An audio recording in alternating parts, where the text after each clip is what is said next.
Armstrong کہتی ہیں کہ آرٹ اور مذہب شروع سے ہی جڑے ہوئے ہیں۔ کیسے جڑے ہوئے ہیں؟ ان کا مقصد کیا تھا؟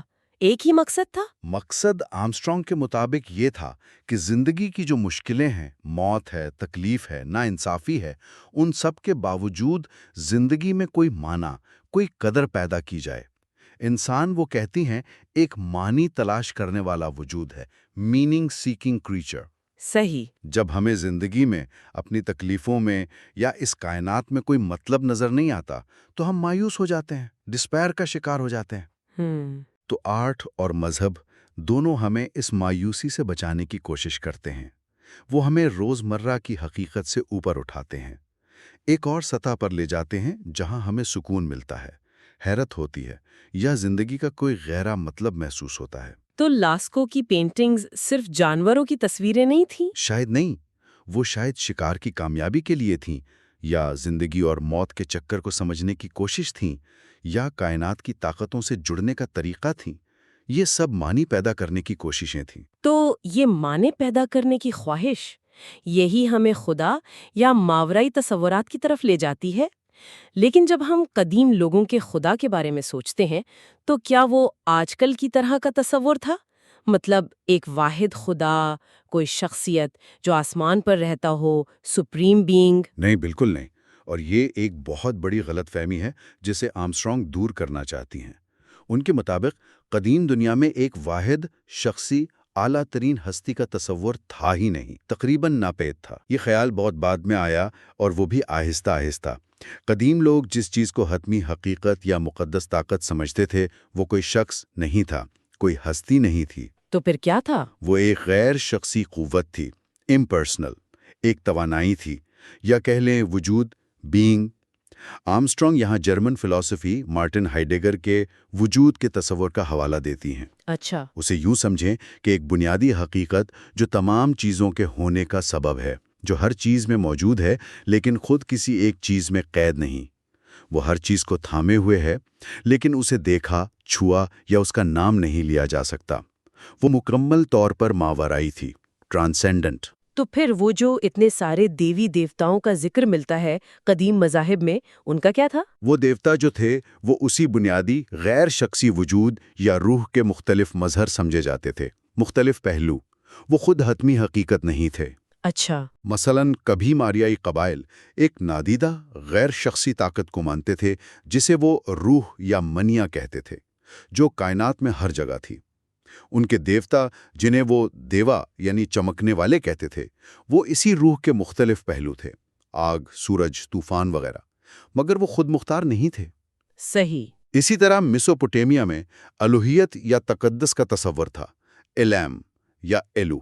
یہ ایک کیفیت تھی، ایک طاقت جو دیوتاؤں، بادشاہوں یا مقدس جگہوں سے جڑی ہو سکتی تھی، لیکن یہ خود دیوتاؤں سے بھی زیادہ بنیادی تھی، ان سے ماورا تھی۔ اچھا۔ یہاں تک کہ بنی اسرائیل کا جو شروع کا تصور ہے الوہیم کا، وہ بھی شاید اسی طرح کی ایک ماورائی طاقت کی طرف اشارہ کرتا تھا، نہ کہ بعد والے ایک واحد شخصی خدا کی طرف۔ اکثر تہذیبوں میں آپ دیکھیں گے کہ ایک خدائی اسمبلی کا تصور ہے، ڈیوائن اسمبلی، جہاں بہت سے دیوتا مل کر نظام چلاتے ہیں، کوئی ایک سپریم باس نہیں ہوتا۔ یہ تو واقعی بالکل مختلف تصویر ہے اس تصور سے جو آج عام ہے۔ یعنی خدا ایک کیا تھا، نہ کہ ایک کون۔ ایک طرح سے کہہ سکتے ہیں۔ اس سے سمجھ آتا ہے کہ آرمسٹرانگ کیوں کہتی ہیں کہ ہمیں بہت کچھ بھولنا پڑے گا۔ اچھا، اسی سلسلے میں وہ دو اور اہم تصورات لاتی ہیں، میتھوس اور لوگوس۔ ان میں کیا فرق ہے اور پرانے وقتوں میں یہ خدا کو سمجھنے میں کیسے مدد کرتے تھے؟ جی، یہ فرق آرمسٹرانگ کی دلیل کے لیے بہت اہم ہے، مرکزی حیثیت رکھتا ہے۔ میتھوس اور لوگوس آپ سمجھیں کہ علم حاصل کرنے یا دنیا کو سمجھنے کے دو الگ الگ طریقے تھے۔ لوگوس کا تعلق تھا منطق سے، استدلال یعنی ریزن سے، عملیات پسندی سے، دنیا کو قابو کرنے سے۔ جیسے سائنس اور ٹیکنالوجی؟ بالکل، یہ وہ سوچ ہے جس سے ہم سائنس کرتے ہیں، ٹیکنالوجی بناتے ہیں، کاروبار چلاتے ہیں، وہ کام جن کا واضح، ٹھوس، قابل تصدیق نتیجہ نکلتا ہے۔ لوگوس ہمیں بتاتا ہے کہ چیزیں کیسے کام کرتی ہیں۔ ٹھیک ہے، اور مائتھوس؟ مائتھوس کا تعلق ان چیزوں سے تھا جن کا جواب لوگوس کے پاس نہیں تھا، یعنی زندگی کے گہرے معنی کیا ہیں، انسانی وجود کے راز کیا ہیں، کائنات کیسے بنی، مرنے کے بعد کیا ہوتا ہے، تکلیف کا مقصد کیا ہے؟ اچھا، بڑے سوالات۔ جی، مائتھوس ان سوالوں کا جواب دیتا تھا کہانیوں، تمثیلوں، رسومات اور خوابوں کی زبان میں۔ اس کا مقصد حقائق بیان کرنا نہیں تھا جیسے لوگوس کرتا ہے۔ اس کا مقصد تھا گہری سچائیاں یا بصیرتیں دینا جو ہماری زندگی کو معنی دیں۔ تو کیا مائتھوس کی کہانیاں سچی نہیں ہوتی تھی؟ وہ تاریخی یا سائنسی طور پر سچی ہونا ضروری نہیں تھیں، لیکن وہ سچ ہوتی تھیں کیونکہ وہ انسانی تجربے کے کسی گہری حقیقت کو ظاہر کرتی تھیں، بالکل جیسے آرٹ کا کوئی عظیم نمونہ سچ ہوتا ہے۔ صحیح۔ مائتھوس کو سمجھنے کے لیے آپ کو منطق سے نہیں پرکھنا ہوتا تھا، بلکہ ایک کھلے دل سے قبول کرنا پڑتا تھا اور اسے اپنے اندر اثر کرنے دینا ہوتا تھا۔ یہ آپ کو بتاتا تھا کہ زندگی کا مطلب کیا ہے۔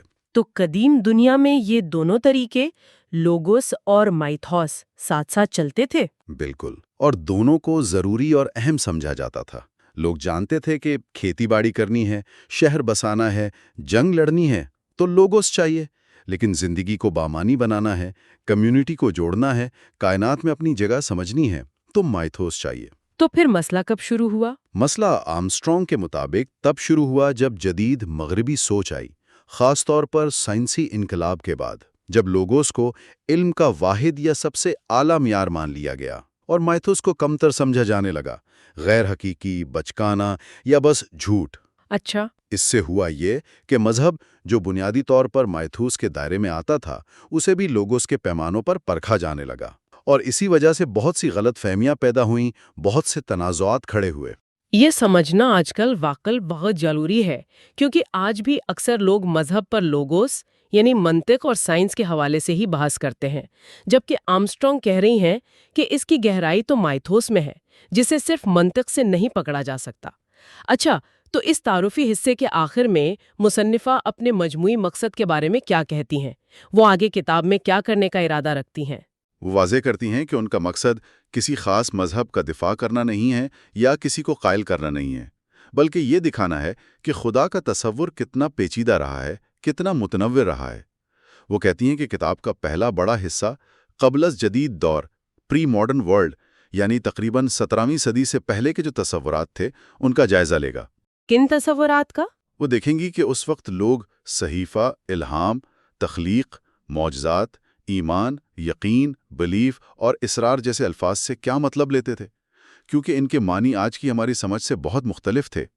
مقصد یہ ہے کہ ماضی کی اس سمجھ کو دوبارہ حاصل کیا جائے؟ جی، تاکہ ہم آج کل کے جو مسائل ہیں مذہب اور خدا کے بارے میں انہیں بہتر طور پر سمجھ سکیں۔ اور کتاب کے دوسرے حصے میں کیا ہوگا؟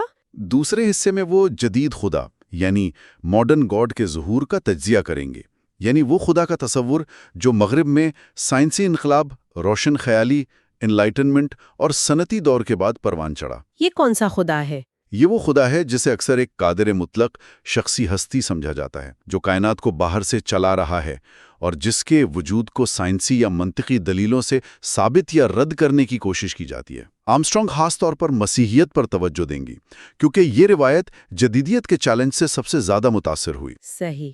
اور بعد میں جو نیو ایتھیزم آیا، اس کے حملوں کا مرکزی ہدف بھی بنی۔ اور کیا کوئی خاص نقطہ ہے جس پر وہ بار بار زور دے رہی ہیں اس تعارف میں؟ ہاں، ایک بہت اہم نقطہ ہے، وہ ہے ایپوفیٹک۔ ایپوفیٹک؟ یہ کیا ہے؟ اس کا مطلب ہے خدا کے بارے میں جان بوجھ کر خاموشی اختیار کرنا، یہ ماننا کہ خدا انسانی تصورات، الفاظ اور سمجھ سے بالا تر ہے، بیونڈ ہیومن کمپریہنشن۔ وہ کہتی ہیں کہ یہ تصور کہ حتمی حقیقت کے بارے میں ہم جو کچھ بھی کہہ سکتے ہیں وہ ناکافی ہے، یہ جدیدیت سے پہلے تمام بڑے توحیدی مذاہب میں تھا، یہودیت، مسیحیت، اسلام، بلکہ ہندو مت اور بدھ مت جیسی غیر توحیدی روایات میں بھی یہ خیال بہت اہم تھا۔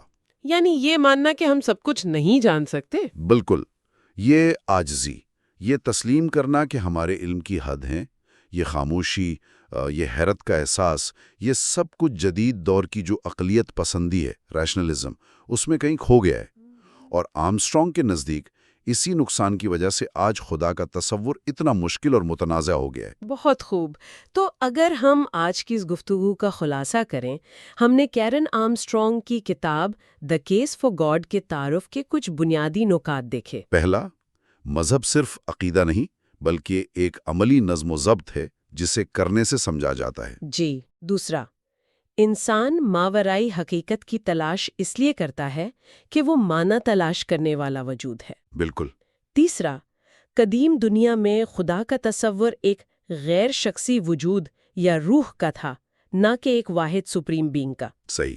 چوتھا، میتھوس اور لوگوس علم کے دو مختلف مگر ضروری طریقے تھے، اور جدیدیت نے میتھوس کو نظر انداز کر کے ایک مسئلہ پیدا کیا۔ جی ہاں۔ اور آخر میں مصنفہ کا مقصد ماضی کی ان بھولی ہوئی حکمتوں کو، خاص طور پر خدا کی ماورائیت اور اس پر خاموشی کی اہمیت کو دوبارہ اجاگر کرنا ہے، تاکہ آج کے مسائل کو سمجھا جا سکے۔ بالکل درست خلاصہ ہے، اور شاید سب سے بڑا سبق اس میں یہ ہے کہ اگر ہم واقعی مذہب یا خدا کے تصور کو گہرائی میں سمجھنا چاہتے ہیں تو ہمیں پہلے اپنی بہت سی جو پہلے سے بنی ہوئی جدید رائے ہیں، جو تعصبات ہیں، انہیں ایک طرف رکھنا ہوگا، یعنی بہت کچھ بھولنا پڑے گا، ان لرن کرنا پڑے گا۔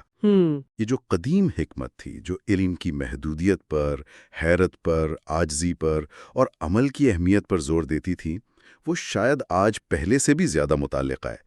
یہ ہمیں یاد دلاتی ہے کہ سب سے گہری سچائیاں اکثر الفاظ کی گرفت سے باہر ہوتی ہیں۔ یہ واقعی ایک گہری اور سوچنے پہ مجبور کرنے والی بات ہے۔ آج کی گفتگو کو ہم اسی سوچ کے ساتھ ختم کرتے ہیں۔ سامعین کے لیے ایک سوال چھوڑتے ہوئے، کیا یہ ممکن ہے کہ خدا یا مذہب کے بارے میں کوئی بامعنی گفتگو کرنے کے لیے ہمیں پہلے ان تصورات کو چیلنج کرنا پڑے جو ہم سمجھتے ہیں کہ ہم پہلے سے جانتے ہیں؟ خاص طور پر وہ تصورات جو جدید سائنسی اور عقلی دور کی پیداوار ہیں؟ کیا ہمیں ماضی کی خاموشی سے کچھ سیکھنے کی ضرورت ہے؟ یقیناً ایک اہم سوال ہے۔ اگلی بار انشاءاللہ ہم کتاب کے پہلے باب ہومو ریلیجوسس یعنی مذہبی انسان کا جائزہ لیں گے۔ اس میں آرمسٹرانگ ہمیں انسانی تاریخ کے بالکل ابتدائی ادوار میں لے جائیں گی اور دیکھیں گی کہ مذہب کی جڑیں کہاں سے پھوٹتی ہیں۔ لاسکو غاروں اور قدیم ترین انسانی رسومات پر آج ہم کیرن آرمسٹرانگ کی ایک بہت اہم کتاب دی کیس فار گاڈ اس پر بات کرنے والے ہیں۔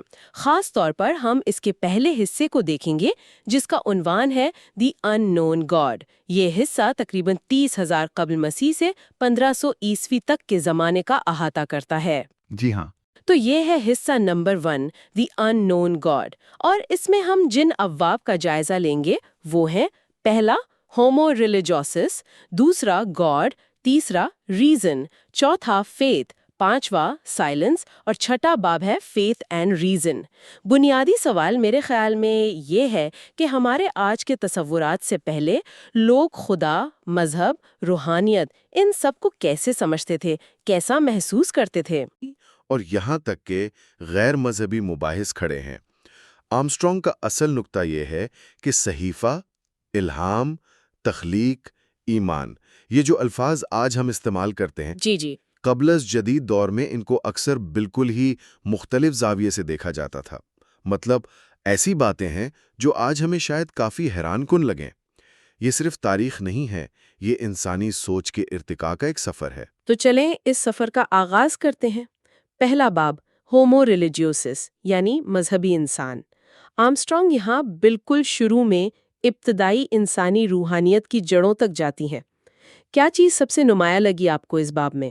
دیکھیں، سب سے دلچسپ بات شاید یہ ہے کہ جو قدیم ترین انسانی فن پارے ہیں، جیسے فرانس میں لاسکو کے غار ہیں، وہاں کی پینٹنگز تقریباً 17,000 سال پرانی۔ 17,000 سال؟ جی، تو وہ محض سجاوٹ نہیں تھی، یا جسے کہتے ہیں آرٹ برائے آرٹ، ایسا نہیں تھا۔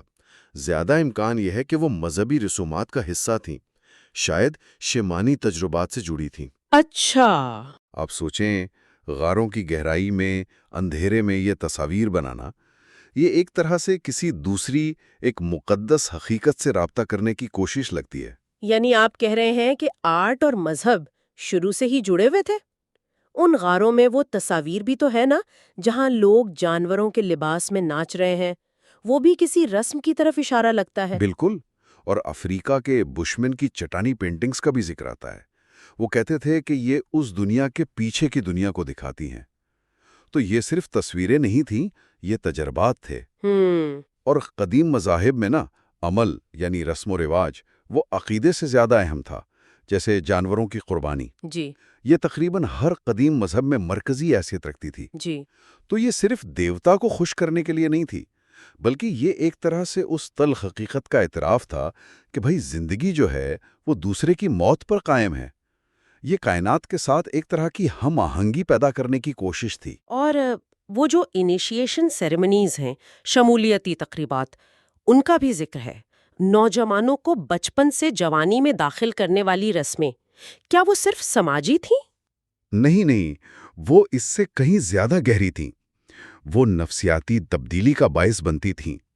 ان میں اکثر موت کا سامنا کرنے جیسا تجربہ شامل ہوتا تھا، یا شدید مشکلات سے گزرنا۔ اچھا، اس سے ہوتا یہ تھا کہ نوجوان اپنے اندر چھپے ہوئے وسائل دریافت کرتے تھے، دنیا کو ایک نئے انداز سے دیکھنا سیکھتے تھے۔ ایک طرح سے مر کر دوبارہ زندہ ہونے جیسا عمل تھا۔ تو اگر اس باب کا خلاصہ کریں تو یہ ہے کہ ابتدائی انسانوں کے لیے مذہب کوئی تھیوری یا نظریات کا مجموعہ نہیں تھا، نہیں، بالکل نہیں۔ بلکہ یہ فن، رسم اور اساطیر یعنی میتھس، ان کے ذریعے ایک ماورائی حقیقت سے جڑنے کا ایک عملی طریقہ تھا، زندگی کے دکھوں اور چیلنجز میں معنی تلاش کرنے کا ایک ذریعہ تھا۔ بالکل درست۔ اور یہ ماورائیت کی تلاش صرف شکاریوں تک نہیں رہی۔ جب زراعت شروع ہوئی تو نئی رسومات آئیں، نئی کہانیاں بنیں جو زمین کی زرخیزی سے جڑی تھیں، لیکن وہ جو بنیادی خواہش تھی نا ماورائی حقیقت سے جڑنے کی، وہ ویسی ہی رہی۔ ٹھیک، یہ ہمیں دوسرے باب کی طرف لاتا ہے جس کا عنوان ہے گاڈ۔ آج کل جب ہم خدا کا لفظ سنتے ہیں تو ذہن میں ایک خاص تصور آتا ہے، ایک شخصیت کا۔ کیا قدیم زمانے میں بھی ایسے ہی تھا؟ نہیں، اور یہ ایک بہت ہی بنیادی فرق ہے۔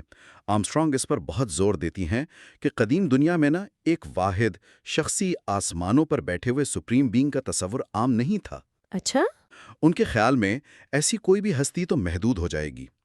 اس کے بجائے وہ ایک ناقابل بیان غیر شخصی وجود یعنی بینگ یا ایک طاقت پہ یقین رکھتے تھے جو تمام موجودات میں ہر چیز میں جاری و ساری تھی۔ یہ وہ بنیادی حقیقت تھی جس سے ہر شے وجود پاتی تھی۔ یعنی خدا ایک شخص یا چیز نہیں بلکہ ہونا یا وجود بذات خود۔ یہ سمجھنا تھوڑا مشکل ہے، تو پھر وہ اس وجود سے رابطہ کیسے کرتے تھے؟ علامتوں کے ذریعے۔ چونکہ یہ وجود بیان سے باہر تھا تو کچھ چیزیں اس کی طاقت یا اس کی خصوصیات کی طرف اشارہ کرنے لگیں، جیسے پتھر اپنے استحکام کی وجہ سے، چاند کیونکہ وہ گھٹتا بڑھتا ہے، تجدید کی علامت ہے، آسمان اپنی وسعت اور ماورائیت کی وجہ سے۔ لوگ ان چیزوں کی پوجا نہیں کرتے تھے، یہ سمجھنا ضروری ہے، بلکہ یہ چیزیں اس بنیادی پراسرار حقیقت پر غور کرنے کا ایک ذریعہ تھیں، ایک فوکس پوائنٹ تھیں۔ کتاب میں قدیم آرین قبائل کا بھی ذکر ہے۔ وہ مانیا نامی ایک غیر مرئی قوت پر یقین رکھتے تھے، اور ان کے دیوا وہ محض اس قوت کے مظاہر تھے، خود مختار نہیں۔ جی بالکل۔ اور مشرق وسطیٰ میں بھی دیکھیں، میسوپوٹیمیا میں الام کا تصور تھا، ایک تابناک طاقت، یا ایلو جس کا مطلب تھا تقدس، چمک۔ یہ کسی خاص دیوتا سے بڑھ کر تھے۔ اور بنی اسرائیل کا جو لفظ ہے خدا کے لیے الوہیم، وہ بھی اسی ایلو سے نکلا ہے؟ ہاں بالکل۔ یہ سب اشارے ہیں کہ حتمی حقیقت کو ایک بہت وسیع، ناقابل گرفت قوت سمجھا جاتا تھا۔ اور تخلیقی کہانیاں، ان کا معاملہ بھی بہت دلچسپ ہے۔ وہ کیسے؟ انہیں آج کل کی طرح سائنسی یا تاریخی حقائق نہیں سمجھا جاتا تھا۔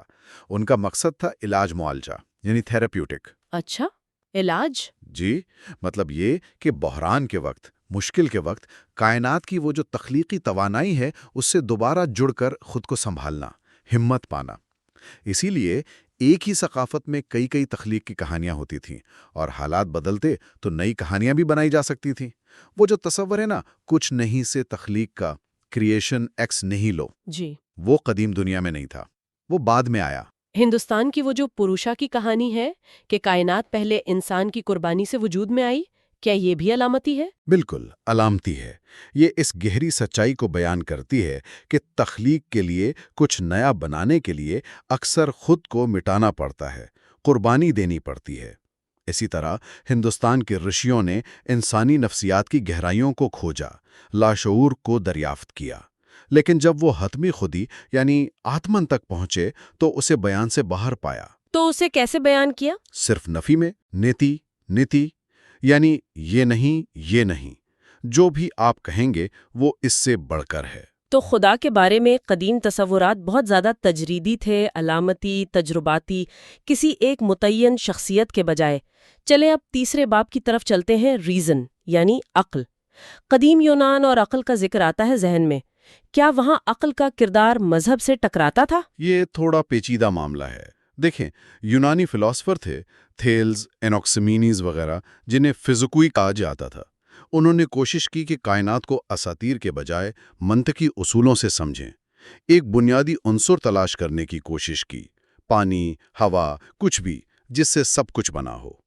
یہ ایک طرح سے سائنسی سوچ کی ابتدا تھی۔ ڈرامہ نگاروں کو لگتا تھا کہ یہ فلسفی کچھ زیادہ ہی آگے جا رہے ہیں۔ جی ہاں، کچھ لوگوں کو یہ فکر تھی کہ یہ کائنات کے سارے راز جان لینے کا دعویٰ کر رہے ہیں اور یہ تکبر ہے۔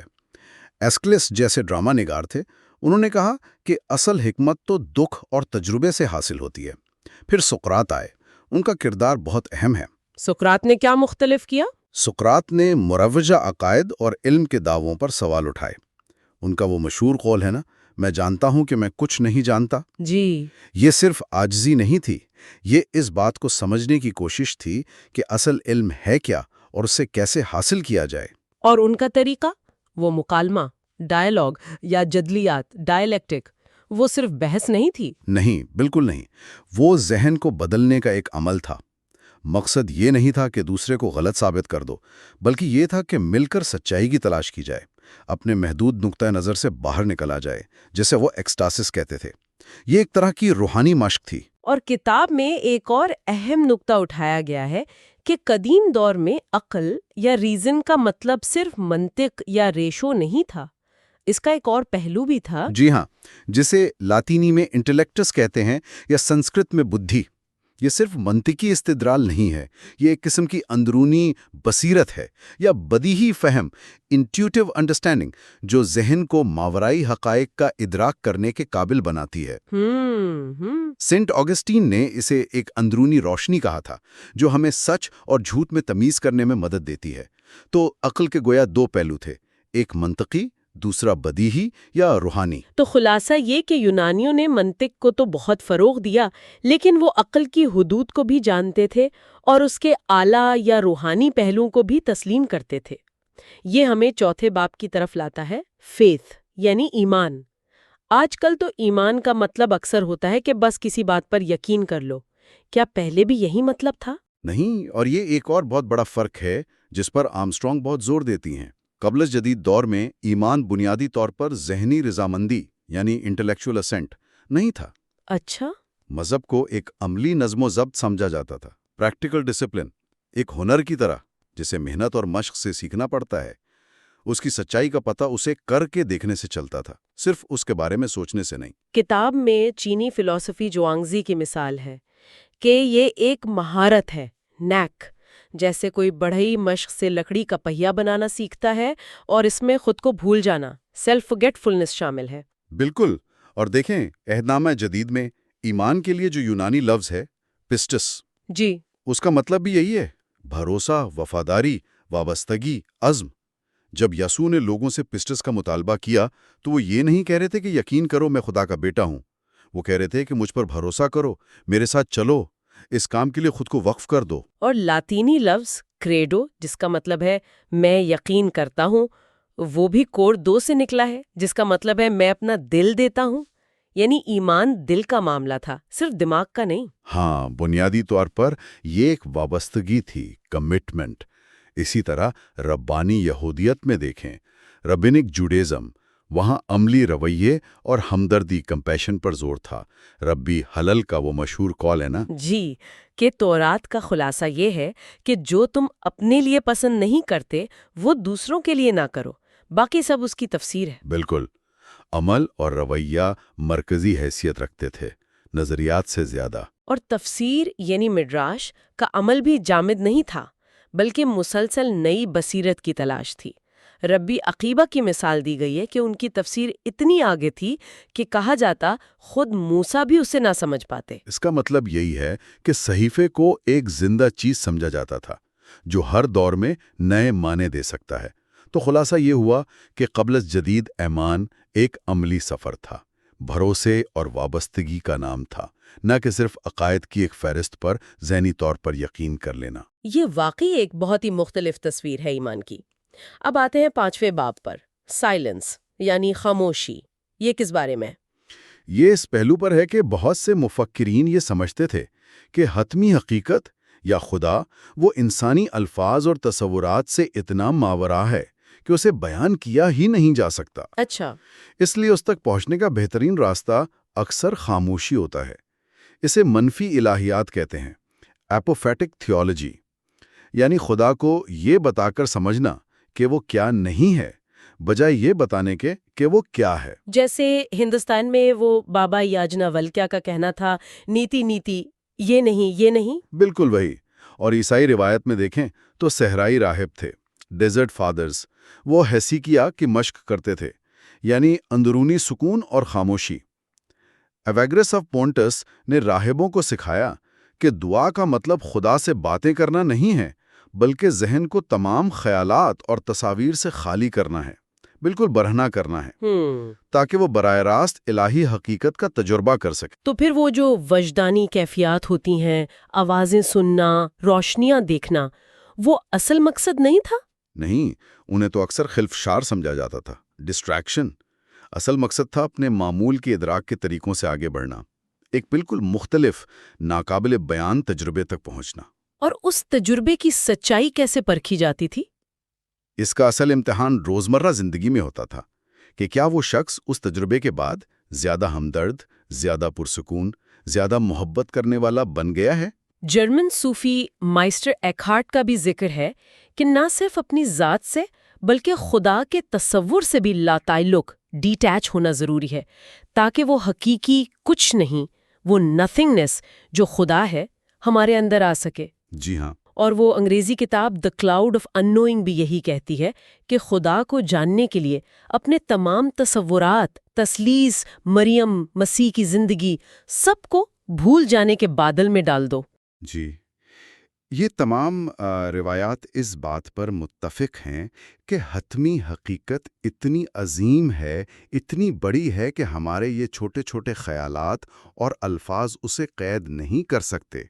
اس لیے خاموشی، سننا اور قبول کرنا، ریسیپٹیوٹی، یہ بہت اہم راستے ہیں۔ یہ ہمیں آخری باب کی طرف لاتا ہے، 3واں باب، فیتھ اینڈ ریزن، ایمان اور عقل۔ کیا یہ دونوں ہمیشہ سے دشمن رہے ہیں جیسا کہ آج کل لگتا ہے؟ نہیں، ایسا نہیں ہے، کم از کم قبل از جدید دور میں نہیں۔ بہت سے مفکرین انہیں ملانے کی کوشش کی، جیسے 11ویں صدی میں اینسلم آف کینٹربری۔ جی، ان کا مقصد ایمان کو عقل سے رد کرنا نہیں تھا، بلکہ وہ سمجھنے کے لیے ایمان لانا چاہتے تھے، فیدس کوارز انٹلیکٹم۔ ان کا وہ مشہور وجودیاتی استدلال ہے نا، ontological argument، ہاں سنا ہے۔ وہ بھی دراصل خدا کے وجود کا کوئی منطقی ثبوت پیش کرنے کی جدید کوشش نہیں تھی، وہ ایک قسم کا مراقبہ تھا، افلاطونی سوچ پر مبنی، کہ خدا کا تصور ہی ایسا ہے کہ اس کا وجود لازم ہے۔ اور مسلم دنیا میں فلسفہ نے بھی یہی کوشش کی کہ یونانی عقلیت کو اسلامی عقائد سے ہم آہنگ کیا جائے، ابن سینا وغیرہ۔ جی ہاں، ابن سینا جیسے فلسفہ نے منطق پر بہت زور دیا، ایک منطقی خدا کا تصور پیش کیا۔ لیکن پھر امام غزالی آئے۔ انہوں نے کیا کیا؟ امام غزالی نے خالص عقلیت پسندگی پر بہت سخت تنقید کی۔ انہوں نے کہا کہ فلسفہ جو ہے وہ دل کو اطمینان نہیں دے سکتا۔ ان کے نزدیک الہیات کو روحانیت یعنی تصوف، صوفزم کے ساتھ جوڑنا لازمی ہے۔ یعنی صرف منطق کافی نہیں؟ بالکل، ان کے مطابق اعلیٰ حقیقت تک رسائی کے لیے بدیہی اور روحانی تجربہ، جسے وہ ذوق کہتے تھے، اس کی بھی ضرورت ہے، صرف کتابی علم یا منطق کافی نہیں۔ 13ویں صدی کے بوناوینچر نے بھی the journey of the mind to God میں یہی دکھایا کہ تمام علوم، سائنس، آرٹ، منطق، یہ سب خدا تک پہنچنے کے سفر کا حصہ بن سکتے ہیں۔ جی، لیکن ان کے نزدیک بھی یہ سفر آخرکار تمام تصورات کو ترک کر کے ایک خاموش، منفی، اپوفیٹک تجربے پر ہی ختم ہوتا ہے۔ مگر پھر کتاب کہتی ہے کہ ایک تبدیلی آئی جان ڈنس کوٹس کے ساتھ۔ ہاں، یہ ایک اہم موڑ تھا۔ جان ڈنس کوٹس، جو 13ویں صدی کے آخر میں تھے، انہوں نے یہ نظریہ پیش کیا کہ لفظ وجود، ایگزسٹنس، خدا اور مخلوق دونوں کے لیے ایک ہی معنی رکھتا ہے۔ یونیووکل ہے۔ اس سے پہلے کیا سمجھا جاتا تھا؟ اس سے پہلے مثلاً تھامس ایکینس کا خیال تھا کہ یہ لفظ صرف مماثلتی طور پر اینالوجیکل استعمال ہو سکتا ہے، یعنی خدا کا وجود مخلوق کے وجود جیسا نہیں ہے، صرف کچھ مشابہت ہے۔ تو اسکوٹس کی بات سے کیا فرق پڑا؟ دیکھیے، اسکوٹس اور پھر بعد میں ولیم آف اوکھم کے ان تجریدی مباحث نے آہستہ آہستہ الہیات کو روحانیت اور عملی تجربے سے الگ کرنا شروع کر دیا۔ الہیات ایک زیادہ علمی، زیادہ منطقی، زیادہ فلسفیانہ مشق بن گئی اور روحانیت ایک الگ راستہ بن گئی۔ آرمسٹرانگ سمجھتی ہیں کہ یہ جو تقسیم پیدا ہوئی، یہ جدید دور میں ایمان اور عقل کے درمیان جو خلیج بڑھتی گئی، اس کی بنیاد بنی۔ تو ابل ہم اس پورے حصے دی اننون گاڈ کا خلاصہ کریں تو یہ ہوا کہ 1500 عیسوی تک خدا، ایمان، عقل، مذہب، ان سب کے تصورات ہمارے آج کے تصورات سے بہت مختلف تھے۔ جی، بہت مختلف۔ ان میں عملی مشق پر زور تھا، ذاتی وابستگی پر، علامتی اور اساطیری سوچ پر، اور اس بات کا گہرا احساس تھا کہ حتمی سچائی جو ہے وہ انسانی فہم و بیان سے بالاتر ہے، جس کے لیے خاموشی اور احترام ضروری ہے۔ بالکل، یہ تصورات زیادہ تجرباتی تھے، زیادہ مربوط تھے، شاید زیادہ لچکدار بھی۔ اور یہ سمجھنا اس لیے ضروری ہے کیونکہ جب ہم اگلے حصے میں جدید دور پر آئیں گے تو ہم دیکھیں گے کہ سائنسی انقلاب، روشن خیالی، عقلیت پسندی، ان سب نے ان قدیم تصورات کو کیسے چیلنج کیا اور کیسے بدلا۔ یہ واقعی ایک بہت ہی سوچنے پر مجبور کرنے والا جائزہ ہے۔ ایسا لگتا ہے کہ ہم نے ماضی کی دانائی کا کوئی اہم حصہ یا تو کھو دیا ہے یا کم از کم اسے سمجھنے کا طریقہ بدل دیا ہے۔ شاید ایسا ہی ہے، یا شاید وہ پرانے طریقے آج بھی کسی نہ کسی شکل میں متعلقہ ہو سکتے ہیں، خاص طور پر آج کی دنیا میں جہاں لوگ پھر سے معنی اور روحانیت کی تلاش میں نظر آتے ہیں۔ بالکل، تو اگلے جائزے میں ہم حصہ دوئم کی جانب بڑھیں گے، ماڈرن گاڈ۔ وہاں ہم دیکھیں گے کہ 1500 عیسوی کے بعد کیا ہوا، سائنس اور مذہب کا تصادم کیسے شروع ہوا، عقلیت پسندی کیسے غالب آئی، الحاد کیسے پھیلا، اور خدا کا تصور کن ڈرامائی تبدیلیوں سے گزرا۔ جی ضرور، اس گفتگو میں ہمارے ساتھ شامل ہونے کا بہت شکریہ۔ امید ہے کہ قبل از جدید دور کے ان خیالات پر غور و فکر ہمارے اپنے دور کو سمجھ۔ پاسٹ ٹو پریزنٹ میں خوش آمدید۔ یہ ویڈیو مصنوعی ذہانت AI کی مدد سے تیار کی گئی ہے۔ اس میں تلفظ یا گرامر کی معمولی خامیاں ہو سکتی ہیں۔ ہمارا مقصد دنیا کی تاریخی کتابوں، نظریات اور واقعات کو آسان، منظم اور مستند انداز میں پیش کرنا ہے۔ اگر آپ علمی سفر کے ہمسفر بننا چاہتے ہیں تو چینل کو سبسکرائب کریں۔ خوش آمدید۔ آج ہم کیرن آرمسٹرانگ کی کتاب خدا کا مقدمہ کے دوسرے حصے کا تفصیلی جائزہ لے رہے ہیں۔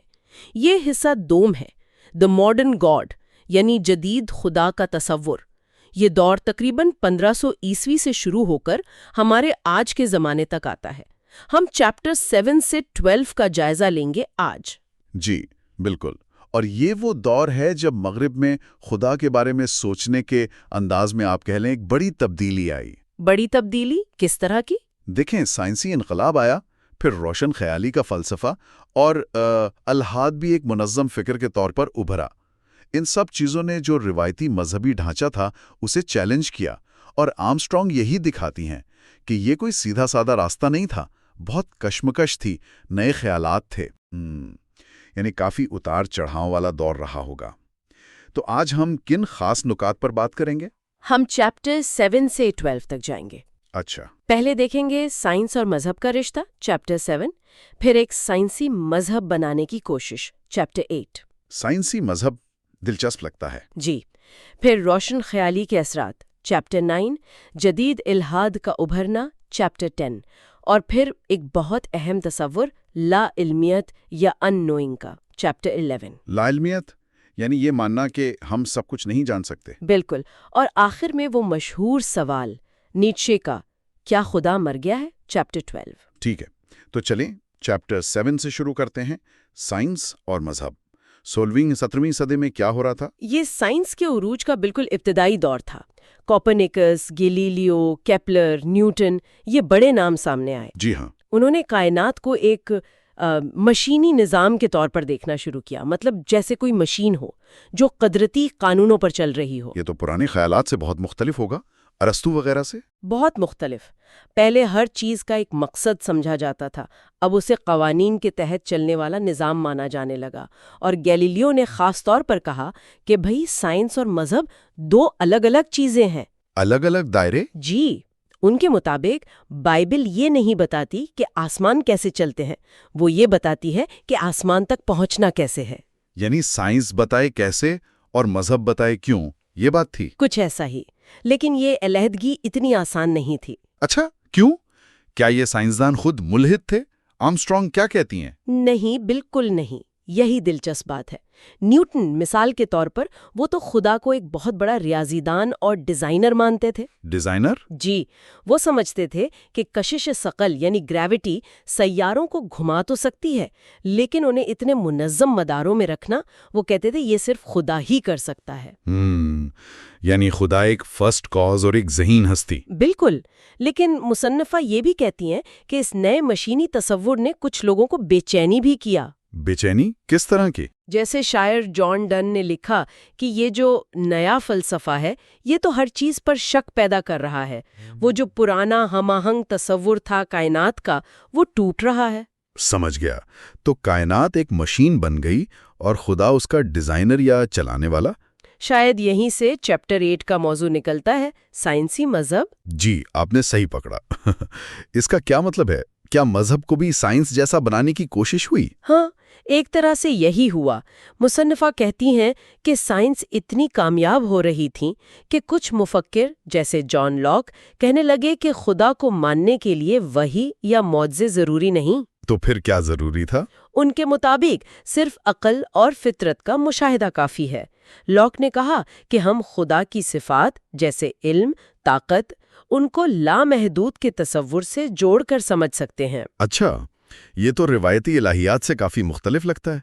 وہ تو کہتی تھیں کہ خدا انسانی سمجھ سے باہر ہے۔ بالکل، وہ اپوفیٹک روایت تھی، یعنی خدا کو نفی کے ذریعے سمجھنا کہ وہ کیا نہیں ہے۔ لاک کا طریقہ کیٹافیٹک تھا، یعنی اس بات کے ذریعے۔ یہ تو بہت بڑی تبدیلی ہے۔ اس کے کچھ عملی نتائج بھی نظر آئے؟ یقیناً، مصنفہ ایمسٹرڈیم کے مرانو یہودیوں کی مثال دیتی ہیں۔ ہاں، وہاں سپینوزا جیسے مفکر تھے، انہوں نے روایتی شخصی خدا کے تصور کو رد کر دیا۔ تو پھر ان کے نزدیک خدا کیا تھا؟ سپینوزا نے کہا ڈیوس سیوے نیچرا، خدا یا فطرت، یعنی دونوں ایک ہی ہیں، اور سچائی تک پہنچنے کا واحد راستہ عقل ہے۔ روایتی رسومات ان کے لیے بے معنی تھی۔ اور یورپ میں ڈیزم کا بھی ذکر ہے، وہ کیا تھا؟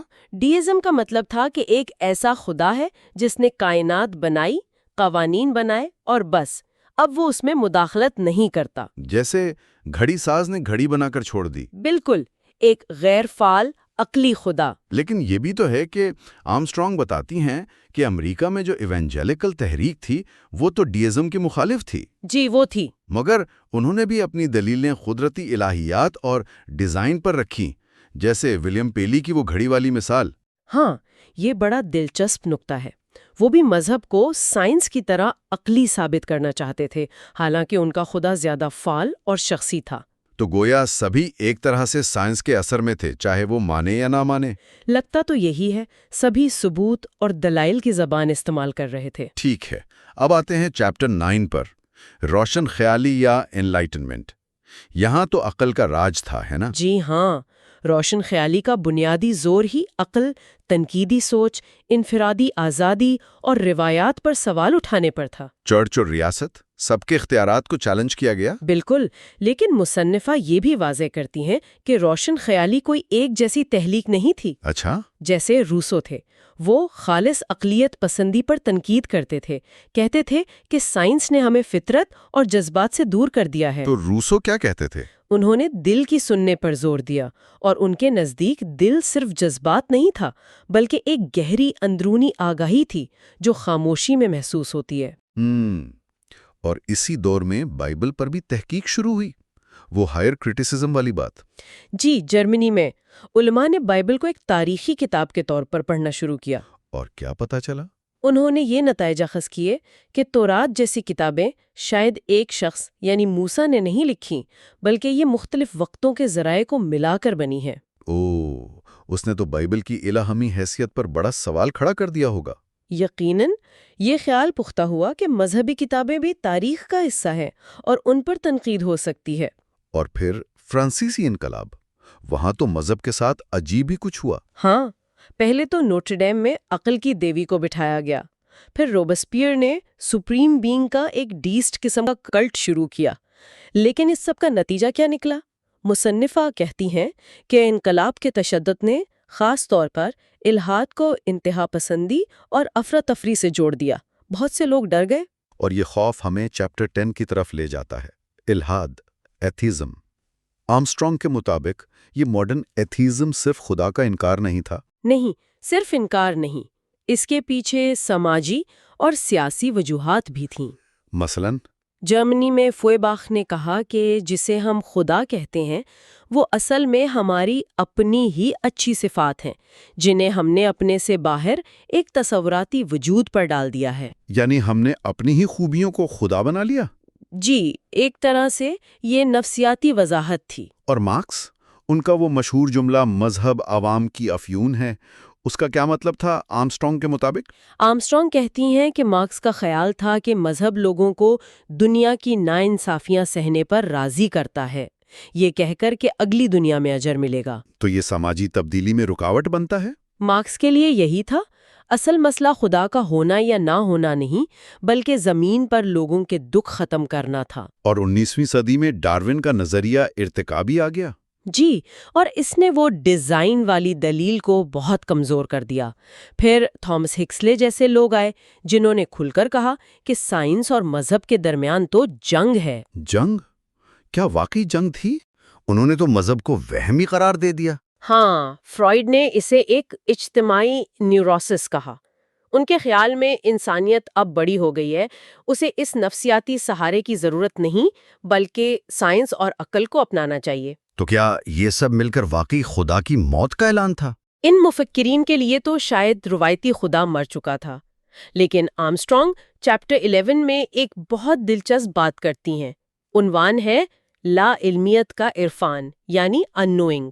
لا علمیت اس سائنس اور عقل کے دور میں یہ کیسے؟ وہ کہتی ہیں کہ یہ قدیم تصور کہ خدا یا حتمی حقیقت انسانی سمجھ سے بالاتر ہے، یہ کبھی مکمل طور پر ختم نہیں ہوا۔ اچھا، یہ کیسے زندہ رہا؟ مختلف شکلوں میں، جیسے رومانوی شاعر تھے کیٹس نے نیگیٹو کیپیبلٹی کی بات کی، یعنی غیر یقینی صورتحال میں آرام سے رہنا، ہر جواب فوراً نہ مانگنا۔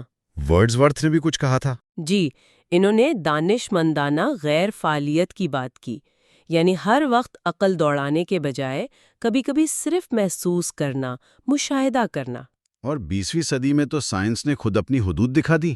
بالکل، آئنسٹائن خود کائنات کے ناقابل فہم ہونے پر حیران تھے۔ پھر ہائزنبرگ کا عدم یقینیت کا اصول آیا۔ ہاں، فزکس والا۔ جی، اور گوڈل نے ریاضی میں ثابت کیا کہ کوئی بھی منطقی نظام مکمل نہیں ہو سکتا، اس میں ایسی سچائیاں ہوں گی جنہیں اسی نظام کے اندر سے ثابت نہیں کیا جا سکتا۔ یعنی سائنس اور ریاضی نے خود مان لیا کہ وہ سب کچھ نہیں جان سکتے۔ ایک طرح سے ہاں، انہوں نے علم کی حدود کو واضح کیا۔ یہ تو بڑی بات ہے۔ الہیات میں اس کا کیا رد عمل ہوا؟ مصنفہ پال ٹلے جیسے الہیات دان کا ذکر کرتی ہیں۔ انہوں نے کہا گاڈ ڈز ناٹ ایگزسٹ، خدا موجود نہیں ہے، یہ تو الہاد لگتا ہے۔ نہیں، آرمسٹرانگ کہتی ہیں یہ الہاد نہیں تھا، یہ وہی پرانی ایپوفیٹک بات تھی کہ خدا ہمارے وجود یعنی ایگزسٹنس کے محدود تصور سے اونچا ہے، وہ خود ہونا یعنی بینگ اٹ سیلف ہے۔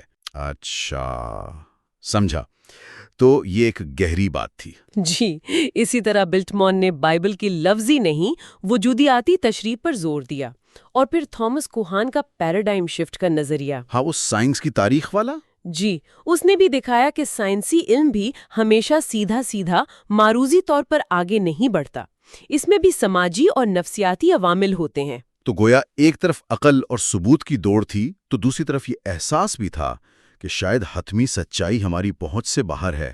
بالکل، اور یہ ہمیں آخری باب چیپٹر 12 کی طرف لاتا ہے۔ کیا خدا مر گیا ہے؟ نیچے کا وہ مشہور جملہ۔ ہاں، اس کا کیا مطلب تھا آخر؟ آرمسٹرانگ کہتی ہیں نیچے کا مطلب یہ نہیں تھا کہ کوئی آسمانی ہستی فوت ہو گئی ہے۔ تو پھر مطلب یہ تھا کہ خدا کا تصور مغرب کی ثقافت میں وہ مرکزی حیثیت کھو چکا ہے. وہ اب لوگوں کے لیے ایک زندہ حقیقت نہیں رہا جس پر وہ اپنی اقدار کی بنیاد رکھ سکیں. اور اس موت کے نتائج آرمسٹرانگ اسے 20ویں صدی کے واقعات سے جوڑتی ہیں، خاص طور پر ہولوکاسٹ سے. جی، وہ کہتی ہیں کہ ہولوکاسٹ کو صرف پرانے مذہبی تعصب پر نہیں ڈال سکتے. تو پھر کس پر؟ یہ جدید سیکولر نظریات کا بھیانک نتیجہ تھا. سائنسی نسل پرستی، قوم پرستی کی انتہا جسے وہ بت پرستی کہتی ہیں، جدید ٹیکنالوجی، بیوروکریسی، ان سب نے مل کر یہ تباہی مچائی. یہ ایک ایسی دنیا تھی جہاں انسان کی حرمت ختم ہو گئی. بالکل. گویا نیٹشے کی خدا کی موت عملی طور پر نظر آ گئی. یہ دکھاتا تھا کہ جب وہ پرانی اخلاقی بنیادیں ہٹ جائیں تو کیا ہو سکتا ہے. یہ تو بہت سنگین تصویر ہے. تو کیا اس موت کے بعد لوگوں نے کوئی نیا مطلب تلاش کرنے کی کوشش کی؟ کیمو کا وہ کردار سیسیفس. جی، سیسیفس، جو بے معنی طور پر ایک پتھر کو بار بار پہاڑ پر چڑھاتا ہے. کیمو کے لیے وہ جدید انسان ہے جو خدا کے بغیر اس کائنات میں اپنی جد و جہد میں ہی کوئی معنی ڈھونڈنے کی کوشش کرتا ہے. اور آخر میں کہتا ہے سب ٹھیک ہے. ہاں، یعنی بے معنویت کو قبول کر کے اسی میں جینے کی کوشش کرنا. اور آج کل جو بنیاد پرستی نظر آتی ہے مختلف مذاہب میں، آرمسٹرانگ اسے کیسے دیکھتی ہیں؟ وہ کہتی ہیں کہ یہ اکثر جدید سیکولرزم کے خلاف ایک دفاعی رد عمل ہوتا ہے، ایک خوف کی پیداوار. لیکن کیا یہ پرانی روایت کی واپسی ہے؟ آرمسٹرانگ کہتی ہیں نہیں، اکثر نہیں. اس دفعہ میں یہ بنیاد پرست تحریکیں اپنے ہی مذہب کی جو گہری، پیچیدہ، روادار روایات ہوتی ہیں انہیں چھوڑ دیتی ہیں اور مذہب کو ایک سادہ، سخت اور بعض اوقات جارحانہ نظریے میں بدل دیتی ہیں. یہ خود جدیدیت کی ہی ایک شکل ہے. اور آخر میں وہ نئے مولدین جیسے ڈاکنز اور ہیرس ان پر بھی تنقید کرتی ہیں. جی، وہ کہتی ہیں کہ ان کا یہ کہنا کہ دنیا کے سارے مسئلے مذہب کی وجہ سے ہیں، یہ تاریخ کو بہت زیادہ سادہ بنانا ہے. اور وہ سائنس اور مذہب کی جنگ والی بات؟ ہاں، وہ اسی پرانے جنگ والے بیانیے کو دہرا رہے ہیں جو تاریخ اور سائنس دونوں کی پیچیدگی کو نظر انداز کرتا ہے. آرمسٹرانگ کے مطابق وہ روشن خیالی کی رواداری کو بھی نقصان پہنچا رہے ہیں اور خود بھی ایک طرح کے غیر لچکدار رویے کا مظاہرہ کرتے ہیں. تو خلاصہ یہ ہوا کہ پچھلے 500 سالوں میں مغرب میں خدا کا تصور ایک بہت ہی کہہ لیں ہنگامہ خیز سفر سے گزرا ہے. بالکل. سائنس نے چیلنج کیا، فلسفے نے نئی شکلیں دیں، الحاد نے رد کیا، جنگوں نے، سماجی تبدیلیوں نے، سب نے اس پر سوال اٹھائے. لیکن ساتھ ہی وہ لا علمیت کا احساس کہ ہم سب کچھ نہیں جان سکتے وہ بھی کہیں نہ کہیں موجود رہا. جی، آرمسٹرانگ کا تجزیہ یہی دکھاتا ہے کہ خدا کا تصور کوئی پتھر پر لکھی ہوئی چیز نہیں ہے. یہ انسانی تاریخ، ثقافت، نفسیات کے ساتھ بدلتا رہا ہے. اور یہ سوالات آج بھی ہمارے سامنے ہیں. کیا سائنسی آخری جواب ہے؟ کیا انسانی تجربے کے کچھ ایسے پہلو ہیں جو صرف عقل سے نہیں سمجھے جا سکتے؟ اور یہ کہ جدید دنیا میں مذہب کا کیا کردار ہو سکتا ہے، اگر کوئی ہو سکتا ہے تو؟ واقعی یہ بہت گہرے سوالات ہیں جن پر سوچنا چاہیے. کیرن آرمسٹرانگ کی کتاب ہمیں مجبور کرتی ہے کہ ہم ان مسائل کی پیچیدگی کو سمجھیں. اگلے اور آخری حصے میں ہم آرمسٹرانگ کے ختمی نتیجے پر بات کریں گے جہاں وہ ایمان، عقل اور خاموشی یعنی فیتھ، ریزن اور سائلنس پر آتی ہیں. جی، وہ دلیل دیتی ہیں کہ مذہب اپنی بہترین شکل میں صرف ماننے کی چیز نہیں بلکہ ایک عملی مشق ہے، ایک نظم ضبط ہے جس کے لیے محنت، مشق اور خاموشی کی ضرورت ہے. ہاں، عاجزی اور خاموشی کی. یہ جاننے کے لیے کہ مصنفہ اس عملی اور خاموش معرفت کے فلسفے کو کیسے پیش کرتی ہیں، آج ہم ایک بہت ہی آپ کہہ لیں دلچسپ موضوع پر بات کرنے والے ہیں. یہ کیرن آرمسٹرانگ کی کتاب دی کیس فار گاڈ کے ایک خاص حصے پر مبنی ہے. یہ ہے حصہ نمبر 4، ایمان، عقل اور خاموشی. جی بالکل. اور یہ موضوع آج کل کے حوالے سے بہت اہم بھی لگتا ہے نا؟ کیونکہ ہم اکثر دیکھتے ہیں کہ ایمان اور عقل کو ایک دوسرے کی ضد سمجھا جاتا ہے. ہاں بالکل، یہی تو بات ہے. تو آج ہم اسی پیچیدہ تعلق کو ذرا سمجھنے کی کوشش کریں گے. آرمسٹرانگ ہمیں ایک طرح سے چیلنج کر رہی ہیں کہ ہم ان تصورات کو شاید بالکل نئے زاویے سے دیکھیں. کیا ایمان واقعی صرف کچھ باتوں پر آنکھ بند کر کے یقین کر لینے کا نام ہے؟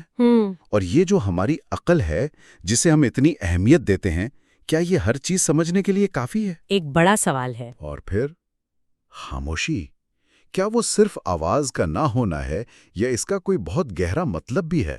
تو آج کی گفتگو میں ہم ان سوالات کی تہہ تک جانے کی کوشش کریں گے۔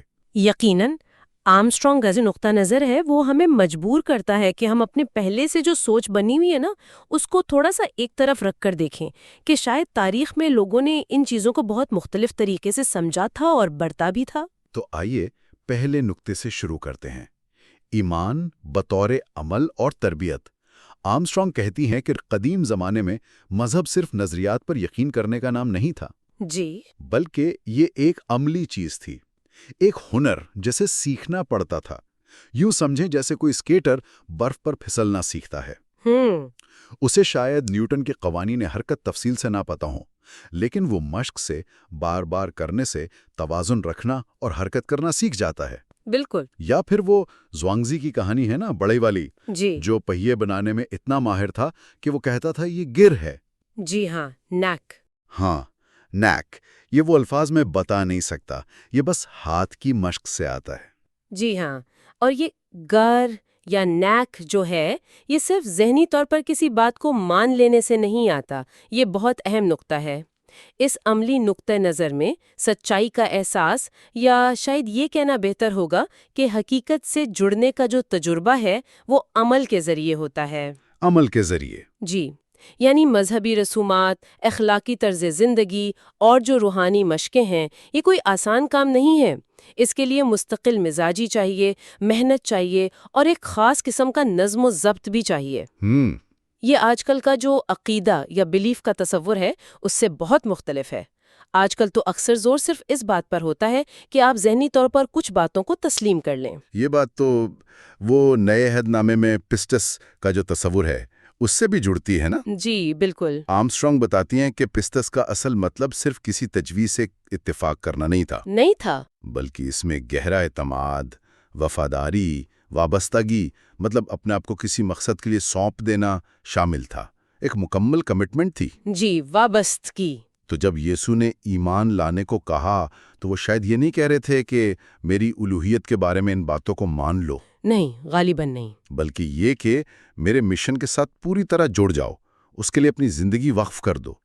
یہ تو بالکل مختلف بات لگتی ہے۔ بالکل، یہ صرف ذہنی رضامندی نہیں ہے، یہ ایک وجودی وابستگی ہے، ایک طرح سے پوری زندگی کا سودا۔ اور اس فعال عملی ایمان کا مقصد صرف کچھ عقائد کو قبول کرنا نہیں، بلکہ انسان کے اندر نئی صلاحیتیں پیدا کرنا ہے، ذہن کی، دل کی، روح کی۔ یہ ایک تبدیلی کا عمل ہے جو انسان کو ہونے یعنی بینگ کے گہرے احساس کی طرف لے جاتا ہے، جیسا کہ آرمسٹرانگ مارٹن ہائیڈگر کا حوالہ دیتے ہوئے کہتی ہیں۔ اچھا، تو یہ صرف سوچ بدلنے کی بات نہیں، یہ انسان کے پورے وجود کے بدلنے کا سفر ہے۔ ٹھیک۔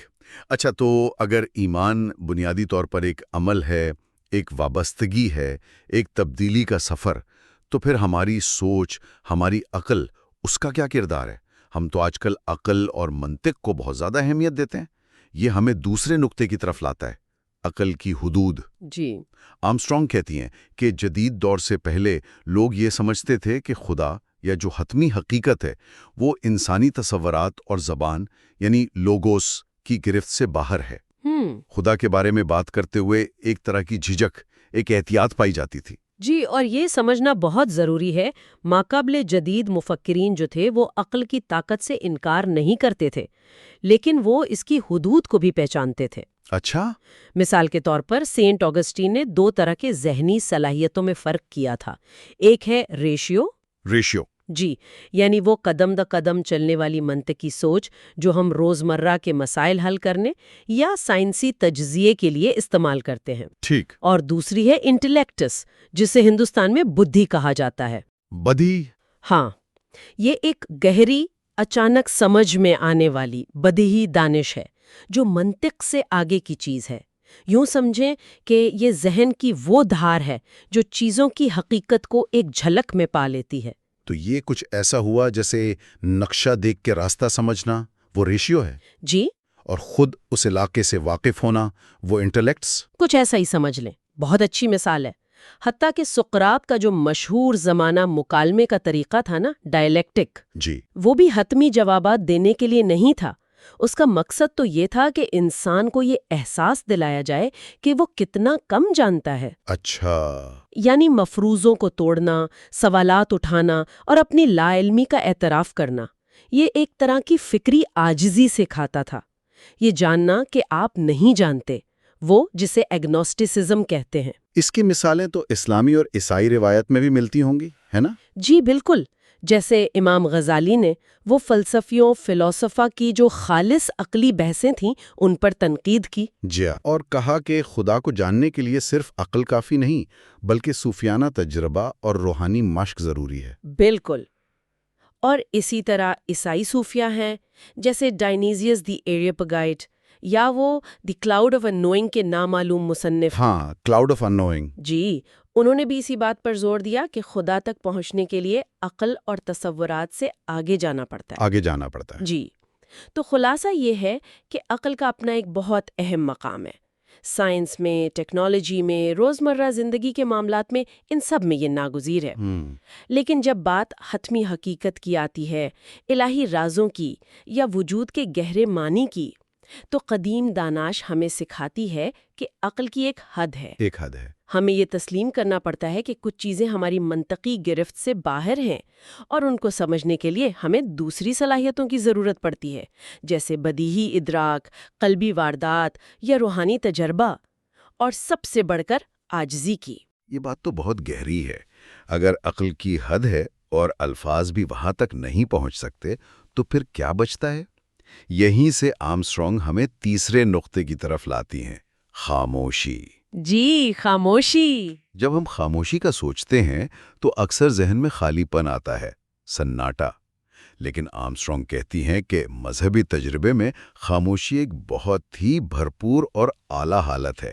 یہ کیا معاملہ ہے؟ یہ تصور بنیادی طور پر ایپوفیٹک الہیات سے جڑا ہے، ایپوفیٹک تھیولوجی۔ ایپوفیٹک؟ جی، یہ ایک یونانی اصطلاح ہے جس کا مطلب ہے نفی کے ذریعے بات کرنا۔ اچھا، یعنی خدا کو یہ بتا کر جاننے کی کوشش کرنا کہ وہ کیا نہیں ہے، بجائے اس کے کہ یہ دعویٰ کیا جائے کہ وہ کیا ہے، کیونکہ انسانی زبان اور تصورات خدا کی لامحدود ذات کا احاطہ کر ہی نہیں سکتے۔ ڈائنیسیس، جن کا ہم نے پہلے ذکر کیا، وہ اس طریقے کے بڑے حامی تھے۔ وہ کہتے تھے کہ خدا کے بارے میں ہمارے جتنے بھی مضبوط دعوے ہیں، مثلاً خدا محبت ہے، خدا قادر ہے، یہ سب نامکمل ہے۔ جی، ہمیں ان تصورات سے بھی آگے جانا ہوگا، ایک ایسی روشن تاریکی میں جہاں الفاظ ختم ہو جاتے ہیں۔ یہ تو بڑا دلچسپ ہے۔ مطلب خدا کو جاننے کے لیے اپنے خیالات اور تصورات کو چھوڑنا پڑتا ہے؟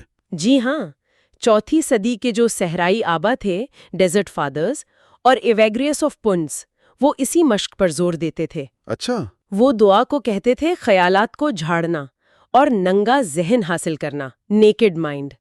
ان کا مقصد ذہن کو ہر قسم کی تصاویر، تصورات اور یہاں تک کہ شدید احساسات اور جذبات سے بھی پاک کرنا تھا۔ ایک منٹ، احساسات اور جذبات سے بھی پاک کرنا؟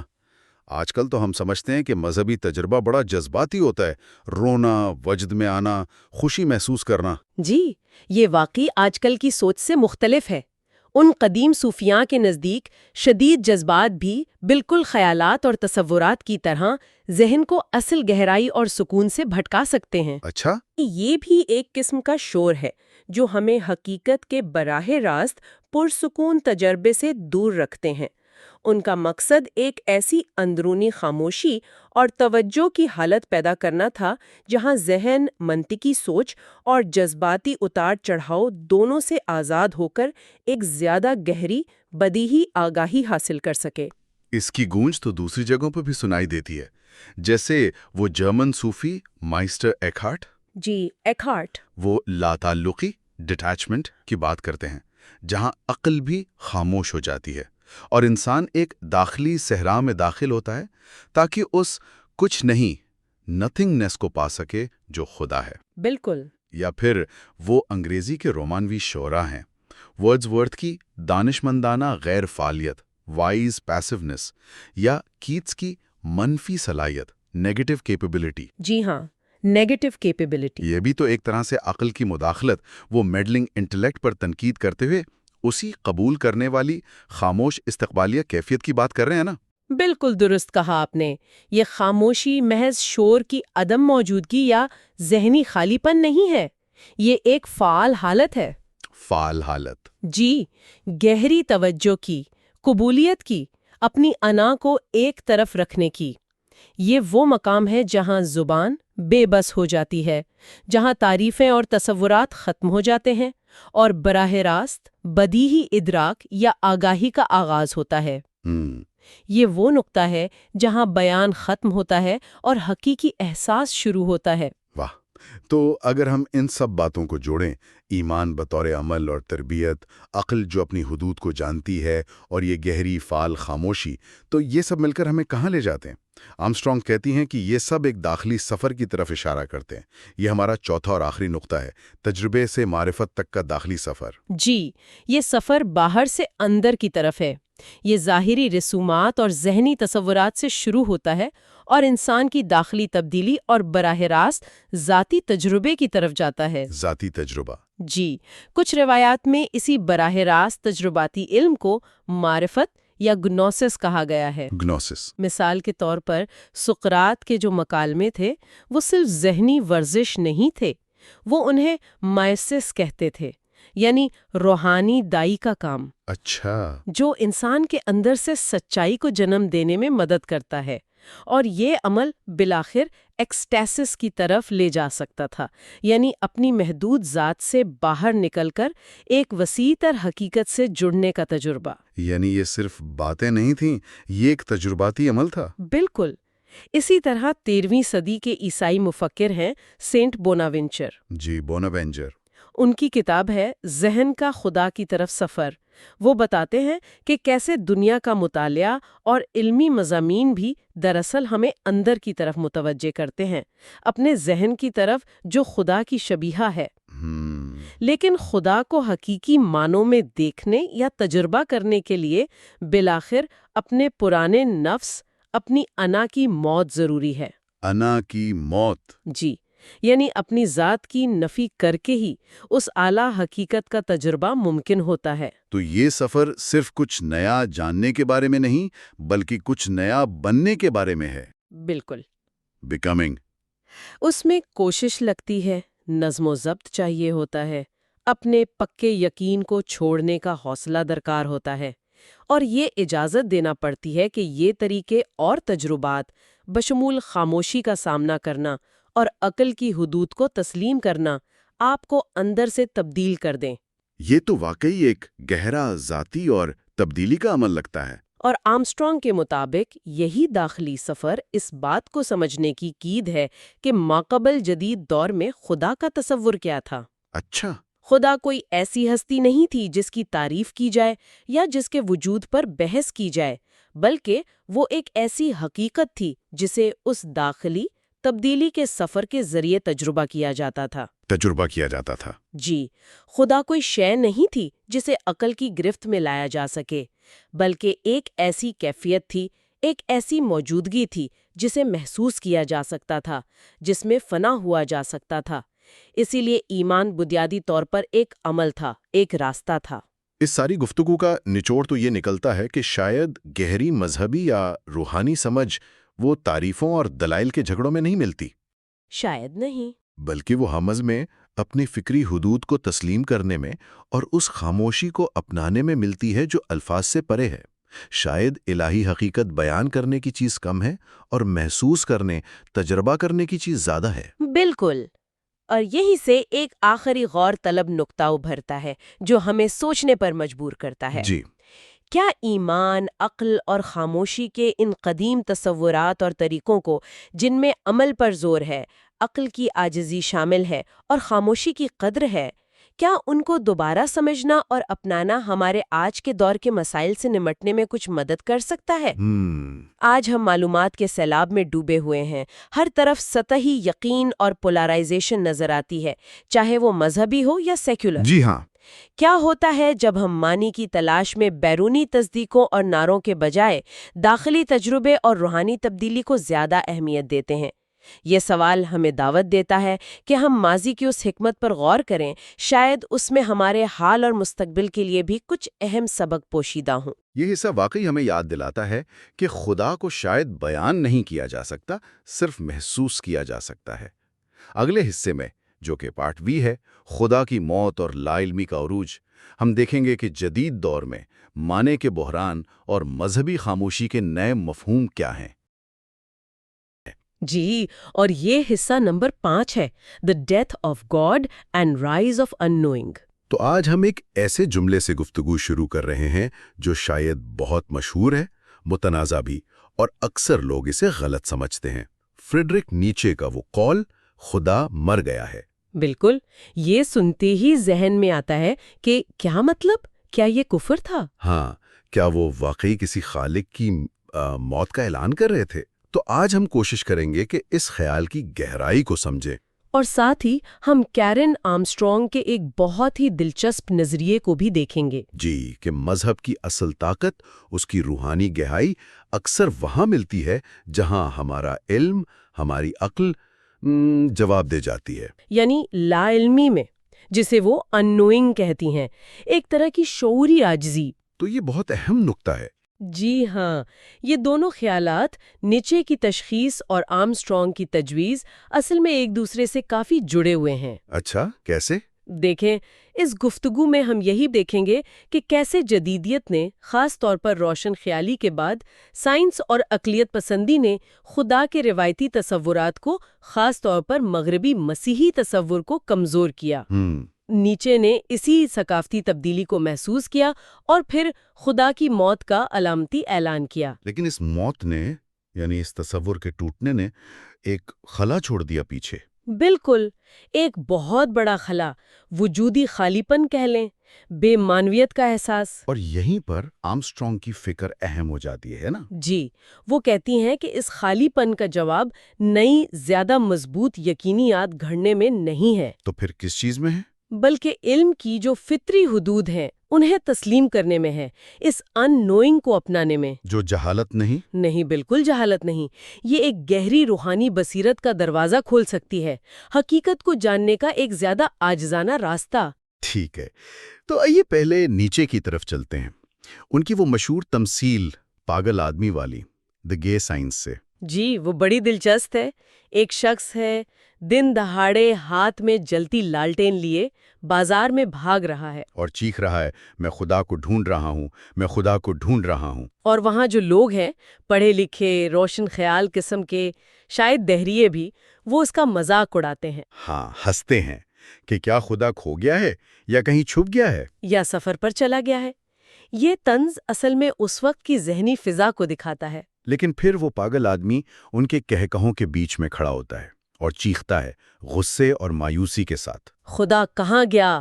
میں تمہیں بتاتا ہوں، ہم نے اسے مار ڈالا ہے، تم نے اور میں نے، ہم سب اس کے قاتل ہیں۔ یہ الفاظ تو واقعی چونکا دینے والے ہیں۔ آرمسٹرانگ اس کی کیا تشریح کرتی ہیں؟ کیا یہ سچ مچ قتل کا اعتراف ہے؟ نہیں، آرمسٹرانگ واضح کرتی ہیں کہ نیچے کا مقصد کسی حقیقی ماورائی ہستی کی موت کا اعلان نہیں تھا۔ وہ فلاسفر تھے، ماہر الہیات تو نہیں تھے۔ اچھا، ان کا اشارہ اس مخصوص خدا کی طرف تھا جو مغربی تہذیب نے، خاص طور پر مسیحیت نے بنایا تھا، ایک انسان جیسا دنیا میں مداخلت کرنے والا خدا، جو اخلاقیات کا ضامن سمجھا جاتا تھا۔ بالکل۔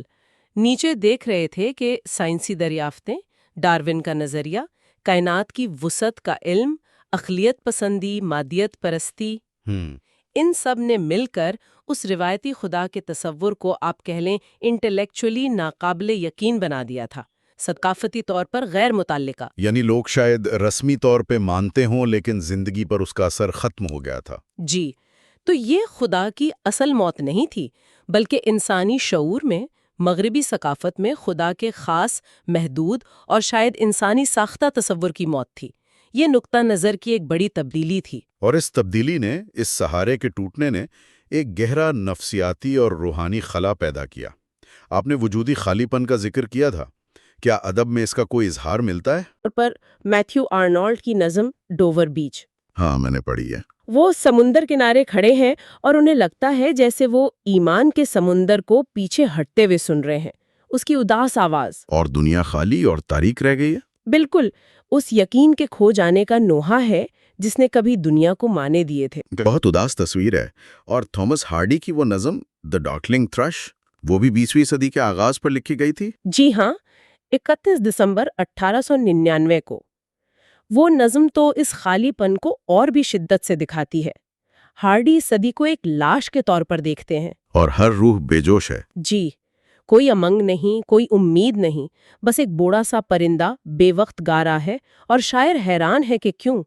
یہ نظم اس گہری مایوسی اور بے سمتی کو دکھاتی ہے جو اس روایتی تصور کے ٹوٹنے سے پیدا ہوئی۔ تو نیچے نے اسی بیماری کی تشخیص کی تھی اور خبردار کیا تھا کہ اگر اس خلا کو پر نہ کیا گیا تو انسانیت نائہلزم یعنی عدمیت کا شکار ہو جائے گی، تباہی کا۔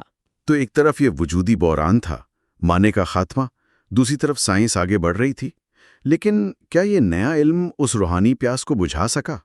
یہیں سے میرا خیال ہے آرمسٹرانگ کا ان نوئنگ کا تصور آتا ہے۔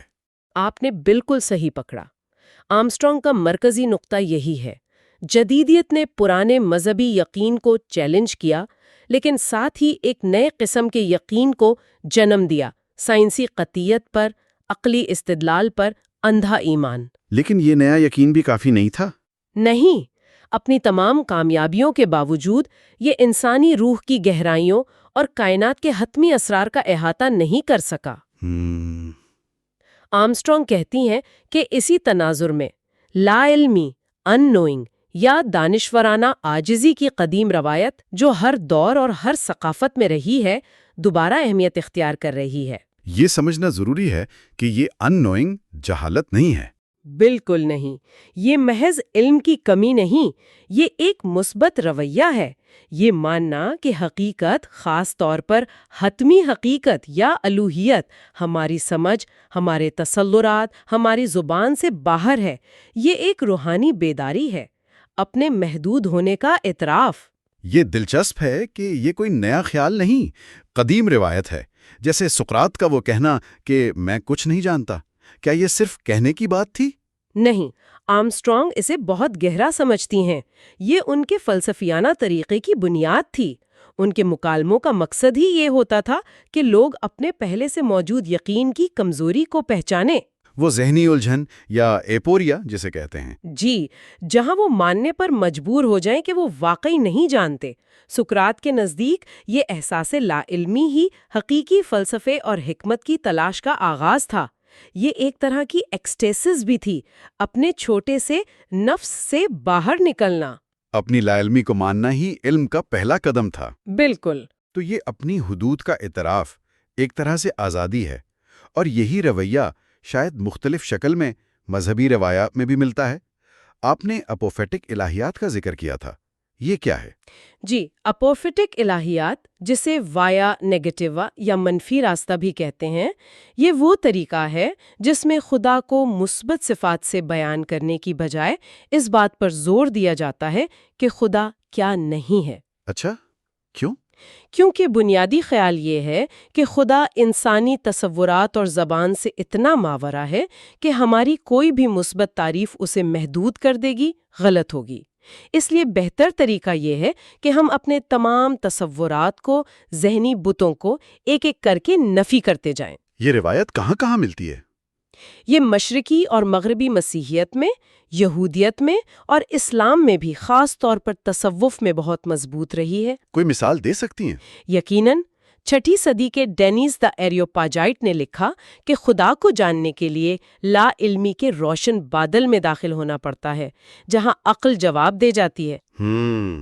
14ویں صدی کے جرمن صوفی مائسٹر ایکہارٹ نے لا تعلقی پر زور دیا، یعنی نہ صرف دنیا سے بلکہ خدا کے بارے میں اپنے تمام خیالات سے بھی لا تعلقی اختیار کرنی پڑتی ہے، عقل کے صحرا میں جانا پڑتا ہے۔ اور وہ کتاب دی کلاؤڈ آف ان نوئنگ؟ جی، اسی دور کی ایک گمنام انگریزی کتاب۔ وہ مشورہ دیتی ہے کہ دھیان لگاتے وقت اپنے تمام خیالات کو بھولنے کے بادل تلے دبا دیں۔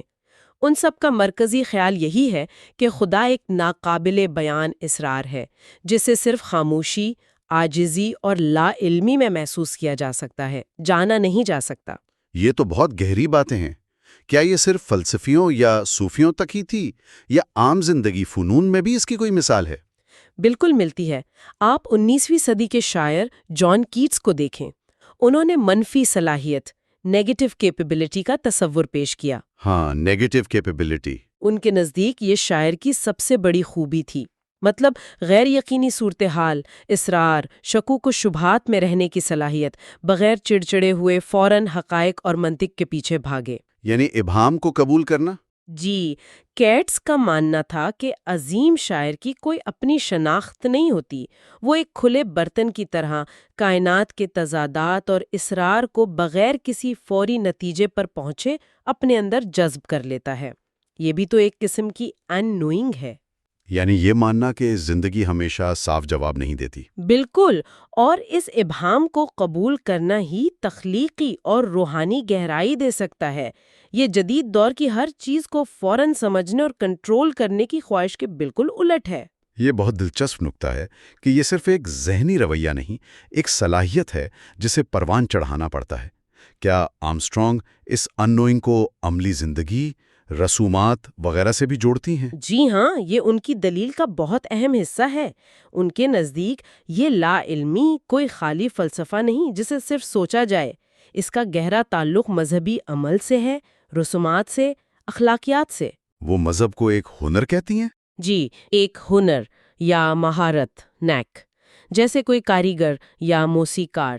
وہ زوانگزی کی کہانی سناتی ہیں، ایک بڑھئی کی جو شاندار پہیے بناتا ہے، لیکن کہتا ہے کہ وہ یہ فن الفاظ میں نہیں بتا سکتا۔ اچھا، یہ ایک احساس ہے، ایک توازن ہے، جو صرف ہاتھ اور دل سے سالوں کی مشق سے آتا ہے۔ آرمسٹرانگ کہتی ہیں کہ اسی طرح مذہبی سچائیاں صرف عقائد پر بحث کرنے سے نہیں ملتی، بلکہ انہیں عملی زندگی میں ڈھالنے سے۔ جی، رسومات کی ادائیگی سے، اخلاقی جدوجہد سے، مراقبے جیسی مشقوں سے دریافت ہوتی ہیں۔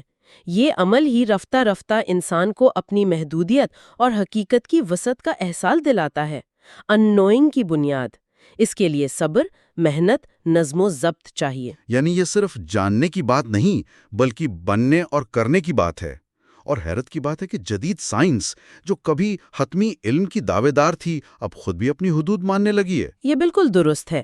20ویں صدی اور اس کے بعد کی سائنس نے خود ایسے نظریات پیش کیے ہیں جو علم کی مطلق قطعیت پر سوار اٹھاتے ہیں، جیسے ہائزنبرگ کا اصول غیر یقینی۔ انڈیٹرمننسی پرنسپل۔ جی، کوانٹم میکینکس کا بنیادی اصول کہ آپ کسی ذرے کی پوزیشن اور رفتار دونوں کو ایک ساتھ مکمل درستی سے نہیں جان سکتے۔ جتنا ایک کو جانیں گے اتنا ہی دوسرا غیر یقینی ہو جائے گا۔ یہ تو کائنات کے بنیاد میں ہی غیر یقینی ہے۔ بالکل، ایک لازمی دھندلاہٹ۔ اور کرٹ گرڈل کا نظریہ نامکملت، اس نے تو ریاضی کی بنیادیں ہلا دی تھی۔ درست فرمایا۔ گوڈل نے ثابت کیا کہ کوئی بھی پیچیدہ منطقی نظام جو تضادات سے پاک ہو وہ لازماً نامکمل ہوگا، یعنی اس نظام کے اندر ہمیشہ ایسے سچے بیانات ہوں گے جنہیں اسی نظام کے اصولوں سے ثابت نہیں کیا جا سکتا۔ اس کا مطلب ہے کہ خود منطق اور ریاضی کی بھی حدود ہیں۔ جی، کوئی بھی نظام خود اپنی مکمل وضاحت نہیں کر سکتا۔ اور پھر تھامس کون کے پیراڈائم شفٹس کہ سائنس کی ترقی سیدھی لکیر نہیں ہے۔ بالکل، کوہن نے دکھایا کہ سائنس کی تاریخ میں انقلابی موڑ آتے ہیں جب پرانے نظریات جنہیں سچائی سمجھا جاتا تھا مکمل طور پر مسترد ہو جاتے ہیں اور نئے نظریات آ جاتے ہیں۔ جیسے نیوٹن کی جگہ آئنسٹائن نے لی۔ جی، یہ دکھاتا ہے کہ جسے ہم کسی دور میں سائنسی سچائی سمجھتے ہیں وہ بھی بدل سکتی ہے۔ آج کل کے طبیعت دان بھی جب کائنات کے بنیادی سوالات پر بات کرتے ہیں، string theory, dark matter, black holes, تو وہ استعاراتی زبان استعمال کرتے ہیں۔ اکثر وہ کھلے عام مانتے ہیں کہ ان کے پاس سارے جواب نہیں ہیں۔ وہ کائنات کے اسرار کے سامنے حیرت اور عاجزی دکھاتے ہیں۔ یہ ایک طرح سے وہی ان نوئنگ کا رویہ ہے۔ یہاں تک کہ آئنسٹائن جیسا سائنسدان۔ جی ہاں، آئنسٹائن نے خود کائنات کی ساخت میں ایک ناقابل فہم ذہانت محسوس کرتے ہوئے ایک قسم کی صوفیانہ حیرت یا کائناتی مذہبی احساس کا ذکر کیا تھا۔ یہ روایتی عقیدہ نہیں تھا، بلکہ کائنات کے اسرار اور خوبصورتی کے سامنے گہرا احترام اور عاجزی تھی۔ تو گویا سائنس بھی اپنی انتہا پر پہنچ کر ہمیں بتا رہی ہے کہ حقیقت ہماری گرفت سے باہر ہے۔ جی، کہ وہ اتنی وسیع اور پراسرار ہے کہ ہماری محدود عقل، ہمارے بہترین نظریات بھی اسے پوری طرح نہیں سمجھ سکتے۔ تو اگر ہم ان سب باتوں کو سمیٹیں تو لگتا ہے کہ نیچے نے دراصل جدید مغربی ثقافت میں خدا کے ایک خاص انسان کے بنائے ہوئے محدود تصور کی موت کی تشخیص کی۔ ایک ایسا خدا جو غیر متعلقہ ہو رہا تھا۔ آپ نے بالکل درست خلاصہ کیا۔ نیچے نے ایک خلا کی نشاندہی کی، ایک خطرناک خالی پن کی۔ اور کیرن آرمسٹرانگ ہمیں بتا رہی ہیں کہ اس خلا کو پر کرنے کا راستہ نئی یقینیات گھڑنے میں نہیں ہے۔ بالکل، بلکہ آگے بڑھنے کا راستہ، جو اصل میں قدیم دانش کی طرف واپسی بھی ہے، یہ ہے کہ ہم انسانی علم کی فطری حدود کو تسلیم کرنا سیکھیں۔ یعنی اسی دانشورانہ عاجزی، اسی شعوری لا علمی یا ان نوئنگ کو اپنانا ہوگا۔ جی، یہی ہمیں اپنے چھوٹے سے میں سے باہر نکال کر ایک وسیع تر حقیقت، جسے ہم خدا کہیں، تقدس کہیں یا کچھ اور، اس کا تجربہ کرنے کی جگہ دیتی ہے۔ آرمسٹرانگ کے نزدیک مذہب کی حقیقی بقا اور طاقت مستقبل میں اسی فکری عاجزی اور عملی تجرباتی مشغولیت پر منحصر ہوگی۔ یہ صرف عقائد کا نظام نہیں، بلکہ زندگی گزارنے کا، حقیقت کا سامنا کرنے کا ایک طریقہ ہے۔ بالکل۔ تو آج کی اس گفتگو کا نچوڑ یہ نکلا کہ نیچے کا جملہ خدا مر گیا ہے دراصل جدید دور میں معنی اور یقین کے ایک گہرے بحران کی علامت ہے، ایک تشخیص اور شاید ایک انتباہ بھی۔ اور دوسری طرف کیرن آرمسٹرانگ ہمیں یاد دلا رہی ہیں کہ اصل روحانی طاقت نئی یقینیات بنانے میں نہیں، بلکہ لا علمی ان نوئنگ کی قدیم روایت کو دوبارہ دریافت کرنے میں ہے، یہ تسلیم کرنے میں کہ حتمی سچائیاں شاید ہمیشہ ہماری گرفت سے باہر رہیں گی۔ اور یہی اعتراف عجز ہمیں حیرت، احترام اور ایک گہری معنویت سے روشناس کرا سکتا ہے۔ یقیناً۔ یہ حصہ ہمیں سکھاتا ہے کہ ایمان علم کے دعوے سے نہیں بلکہ خاموشی کے اعتراف سے جنم لیتا ہے۔ بالکل، اور اگلا اور آخری حصہ ایپیلوگ ہے، جہاں ہم دیکھیں گے کہ مستقبل میں مذہب کس شکل۔ یہ ہے حصہ نمبر 6، خاتمہ، ایک نئی روحانی تفہیم کی جانب۔ تو لیجئے، ہم اس سفر کے بالکل اختتام پر آ پہنچے ہیں۔ پچھلے تمام حصوں میں ہم نے کیرن آرمسٹرانگ کی کتاب دی کیس فار گاڈ کو سامنے رکھتے ہوئے انسان کے مذہبی شعور کے اس لمبے اور اکثر پیچیدہ ارتقاء کو سمجھنے کی کوشش کی۔ واقعی یہ غیر معمولی سفر رہا ہے نا؟ جی بالکل۔ ہم نے کہاں سے شروع کیا تھا؟ وہ غاروں میں بنی ہزاروں سال پرانی تصویریں؟ ہاں، جہاں شاید آرٹ، مذہب، زندگی سب کچھ ایک ساتھ تھا۔ بالکل، اور وہاں سے پھر قدیم تہذیبیں، ان کے دیوتا، پھر فلسفیوں کے وہ تجریدی خیالات، توحیدی مذاہب کا آنا، اور پھر چلتے چلتے جدید دور آ گیا، سائنس اور عقل کا دور۔ اور ہم نے یہ دیکھا کہ خدا کا جو تصور ہے وہ کوئی ایک ٹھوس چیز نہیں رہا۔ جی نہیں، بالکل نہیں، یہ تو مسلسل بدلتا رہا ہے۔ کبھی وہ ایک ایسی حقیقت جسے بیان ہی نہیں کیا جا سکتا، ناقابل بیان۔ ہاں، کبھی ایک شخصیت، ایک ذات، اور کبھی کائنات کا کوئی اصول۔ اور یہ سفر کوئی سیدھا سادہ نہیں تھا۔ ہر زمانے کے اپنے چیلنجز تھے، اپنی سمجھ تھی، اور اکثر ایسا ہوا کہ پچھلی نسلوں کی جو حکمت تھی وہ یا تو بھول گئے لوگ یا اس کو بالکل نئے معنی پہنا دیے۔ صحیح کہا۔ خاص طور پر یہ جو جدید دور ہے جہاں منطق پر، ثبوت پر اتنا زور ہے، وہاں خدا کا جو روایتی تصور تھا وہ بہت سوں کے لیے مشکل ہو گیا۔ جبکہ پرانے زمانے میں جیسا ہم نے بات کی، خدا کو جاننے سے زیادہ اسے محسوس کرنے پر زور تھا، اس کے ساتھ ہونے پر، اپنی عملی زندگی میں اسے اتارنے پر۔ وہ ایک طرح کی ریاضت تھی، ایک مشق تھی۔ اور جدیدیت نے اسے زیادہ تر ایک علمی مسئلہ بنا دیا، ایک فلسفیانہ بحث۔ جی، بڑی حد تک۔ تو اب اس آخری حصے میں ہم کوشش کریں گے کہ ان تمام دھاگوں کو سمیٹ لیں۔ آرمسٹرانگ اس ساری تاریخ سے آخر کیا نتیجہ نکالتی ہیں؟ ان کا آخری پیغام کیا ہے؟ اور سب سے اہم، آج کے دور میں مذہب کا مستقبل کیا ہو سکتا ہے، یا ان کے خیال میں کیا ہونا چاہیے؟ جی تو آئیے آرمسٹرانگ کے مرکزی خیال سے ہی شروع کرتے ہیں، جو شاید ان کی پوری کتاب کا نچوڑ ہے۔ وہ کہتی ہیں کہ مذہب اپنی اصل روح میں صرف عقیدوں کا ایک ذہنی نظام نہیں ہے، بلکہ بنیادی طور پر ایک عملی نظم و ضبط ہے۔ بالکل، یہ ان کا مرکزی نقطہ ہے۔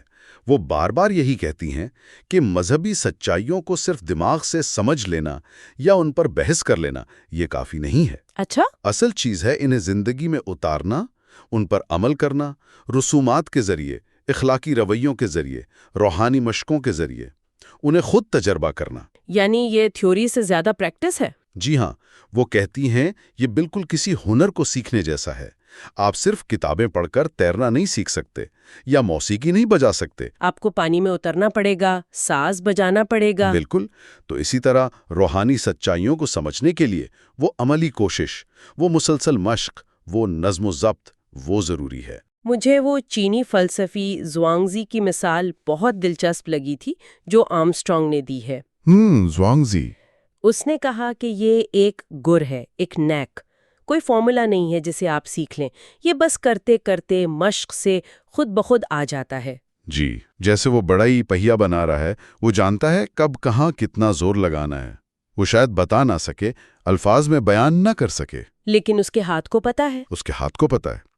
اور زوانگزی کہتا ہے کہ یہ گر تبھی آتا ہے جب انسان خود فراموشی میں چلا جاتا ہے، سیلف فورگیٹفلنس۔ اپنی ذات کو بھول جانا۔ ہاں، جب وہ کام میں اتنا ڈوب جائے کہ اپنی ذات، اپنی انا اسے بھول جائے۔ یہ ایک طرح کی وجدانی کیفیت ہے، ایکسٹاسس۔ اپنی چھوٹی سی ذات سے باہر نکل کر کسی بڑی حقیقت سے جڑ جانا۔ اور آرمسٹرانگ کے خیال میں مذہبی رسومات کا، مشقوں کا مقصد یہی تھا، انا کو توڑنا۔ جی، ایک بڑا مقصد یہی تھا تاکہ وہ جو الوہی حقیقت ہے اس کا تجربہ ممکن ہو سکے۔ یہ صرف ذہنی خیالوں سے نہیں ہوتا، لیکن آج کل تو ہم اپنی انا کو، اپنی شناخت کو بہت اہمیت دیتے ہیں، اسے مضبوط کرنے پر زور دیتے ہیں۔ تو یہ خود فراموشی کا تصور آج زیادہ مشکل نہیں ہو گیا؟ یقیناً مشکل ہوا ہے، بہت مشکل۔ ہماری جو جدید ثقافت ہے وہ انفرادیت پر بہت زور دیتی ہے، جو اپنی جگہ ٹھیک بھی ہے، لیکن اس کا ایک نتیجہ یہ بھی ہے کہ ہم اپنی ذات میں جیسے قید ہو گئے ہیں۔ جبکہ پرانی روحانی روایتیں اس کے بالکل الٹ، انا کو تحلیل کرنے پر، اس سے اوپر اٹھنے پر زور دیتی تھیں، تاکہ وہ جو وسیع تر حقیقت ہے اس سے تعلق بن سکے۔ یہ ایک بنیادی فرق ہے اور آج کے انسان کے لیے ایک بڑا چیلنج بھی ہے۔ اور یہ بات ہمیں آرمسٹرانگ کے ایک اور اہم نقطے کی طرف لے جاتی ہے، وہ حکمت جو جدیدیت سے پہلے تھی، یعنی لا علمی، ان نوئنگ اور خاموشی، سائلنس کی قدر۔ جی ہاں، آرمسٹرانگ کہتی ہیں کہ جدید دور سے پہلے تقریباً تمام بڑی مذہبی روایتوں میں، چاہے وہ یہودیت ہو، عیسائیت، اسلام یا مشرق کے مذاہب، خدا کے بارے میں بات کرتے ہوئے ایک گہری، ایک اصولی قسم کی خاموشی تھی، ریٹیسنس۔ یہ انسان کے تصورات، اس کی زبان، اس کی منطق، ان سب سے ماورا ہے، آپ اسے پوری طرح بیان کر ہی نہیں سکتے۔ تو پھر کیا کرتے تھے؟ تو بس ختمی اور قطعی دعوے کرنے سے گریز کیا جاتا تھا۔ اسے کہتے ہیں اپوفیٹک روایت، یعنی خدا کو یہ سمجھنے کی کوشش کرنا کہ وہ کیا نہیں ہے، بجائے اس کے کہ وہ کیا ہے۔ اچھا، اور یہ سمجھا جاتا تھا کہ خدا کو جاننے کا جو اصل راستہ ہے وہ عملی ریاضت ہے، اخلاقی زندگی ہے، روحانی تجربہ ہے، نہ کہ فلسفیانہ بحثیں۔ یہ جو شعور تھا کہ ہم نہیں جانتے، یہ خود ایک بہت اہم روحانی رویہ تھا۔ اور آرمسٹرانگ کا کہنا ہے کہ آج مغرب میں، اور شاید اب پوری دنیا میں، بہت سے لوگوں کے لیے خدا کا تصور اتنا ناقابل یقین یا غیر متعلقہ اسی لیے ہو گیا ہے کہ ہم اس لا علمی کی قدر کو بھول گئے ہیں۔ جی بالکل، ہم ہر چیز کی واضح، منطقی، سائنسی وضاحت چاہتے ہیں، خدا کی بھی، اور جب وہ نہیں ملتی تو ہم اسے رد کر دیتے ہیں۔ بالکل، ہم ایک ایسی ثقافت میں رہتے ہیں جو معلومات پر، یقینی جوابات پر بہت زور دیتی ہے، جبکہ پرانی حکمت اس کے الٹ سکھاتی تھی کہ اصل سمجھ، اصل بصیرت اکثر تبھی ملتی ہے جب ہم یہ مان لیتے ہیں کہ ہم سب کچھ نہیں جانتے، جب ہم اپنے پہلے سے بنے ہوئے خیالات کو، تعصبات کو ایک طرف رکھنے کو تیار ہوتے ہیں۔ وہ سقراط والی بات یاد ہے نا کہ وہ سب سے دانا اس لیے ہے کہ وہ جانتا ہے کہ وہ کچھ نہیں جانتا۔ جی، یہ فکری عاجزی، انٹلیکچول ہیوملٹی، یہ علم کا دروازہ کھولتی ہے۔ آج کل اس رویے کی کافی کمی ہے۔ تو پھر یہ بدلاؤ آیا کیسے؟ کب ایمان ایک تجرباتی، عملی چیز سے نکل کر ایک ایک عقلی تجویز بن گیا، ایک پروپوزیشن جس پر یقین کرنا یا نہ کرنا ایک منطقی فیصلہ بن گیا۔ دیکھیں، یہ کوئی ایک دن میں نہیں ہوا، یہ ایک بتدریج عمل تھا، لیکن اس میں بڑا کردار تھا مغرب میں سائنسی انقلاب کا اور روشن خیالی کے دور کا۔ اچھا۔ سائنس کی کامیابیوں نے یہ خیال پیدا کیا کہ کائنات کو پوری طرح سمجھا جا سکتا ہے، ہر چیز کی عقلی وضاحت ممکن ہے۔ تو اس ماحول میں مذہبی عقائد کو بھی اسی کسوٹی پر پرکھا جانے لگا۔ مثال کے طور پر؟ جیسے آئزیک نیوٹن، وہ خود بہت مذہبی تھے، لیکن انہوں نے کوشش کی کہ کائنات کا جو منظم ڈیزائن ہے اسے بنیاد بنا کر خدا کے وجود کو سائنسی طور پر ثابت کیا جائے۔ یا جان لاک جیسے فلسفر، انہوں نے کہا کہ خدا کا تصور ہمارے حسی تجربات اور سادہ خیالات کو لامحدودیت کے تصور سے ملا کر عقلی طور پر بنایا جا سکتا ہے۔ یعنی خدا اب وہ پراسرار، ناقابل بیان حقیقت نہیں رہا، بلکہ ایک وجود بن گیا، کائنات کا ایک حصہ جس کے ہونے یا نہ ہونے کو سائنس یا منطق سے ثابت یا رد کیا جا سکتا ہے۔ بالکل، ایک بینگ۔ اور اس تبدیلی نے خود عقیدہ یا ایمان کا مطلب بھی بدل دیا۔ آرمسٹرانگ بتاتی ہیں کہ پرانے وقتوں میں یونانی لفظ تھا پسٹس یا لیٹینی کریڈل۔ ان کا مطلب صرف یہ نہیں تھا کہ آپ کسی بات کو دماغ سے سچ مان لیں۔ تو پھر کیا مطلب تھا؟ ان کا مطلب زیادہ گہرا تھا، مطلب تھا اعتماد، بھروسہ، وفاداری، وابستگی۔ اچھا۔ یہ صرف دماغ کا نہیں بلکہ دل کا، ارادے کا معاملہ تھا۔ کریڈو کا تو لفظی مطلب ہی ہے میں اپنا دل دیتا ہوں۔ یہ کسی شخص یا مقصد کے ساتھ گہری وابستگی تھی۔ اوہ۔ لیکن جدید دور میں، خاص طور پر روشن خیالی کے بعد، بلیف کا مطلب سکڑ گیا۔ وہ صرف یہ رہ گیا کہ ذہن کا کسی قابل فہم تجویز کو تسلیم کرنا۔ تھامس جیفرسن نے یہی تعریف کی۔ تو اب ایمان ایک دانشورانہ موقف بن گیا بجائے زندگی کے عملی راستے کے۔ اور اس کا نتیجہ کیا نکلا؟ نتیجہ یہ نکلا کہ جب آپ نے ایمان کو ایک سائنسی یا منطقی تجویز بنا دیا جسے ثابت کرنا ضروری ہے، تو پھر وہ لازمی طور پر سائنسی اور منطقی تنقید کا نشانہ بھی بن گیا۔ ظاہر ہے۔ اور چونکہ خدا کا تصور سائنس کے معنوں میں ثابت نہیں کیا جا سکتا، تو بہت سے لوگوں کے لیے الحاد، ایتھیزم ایک منطقی نتیجہ بن گیا۔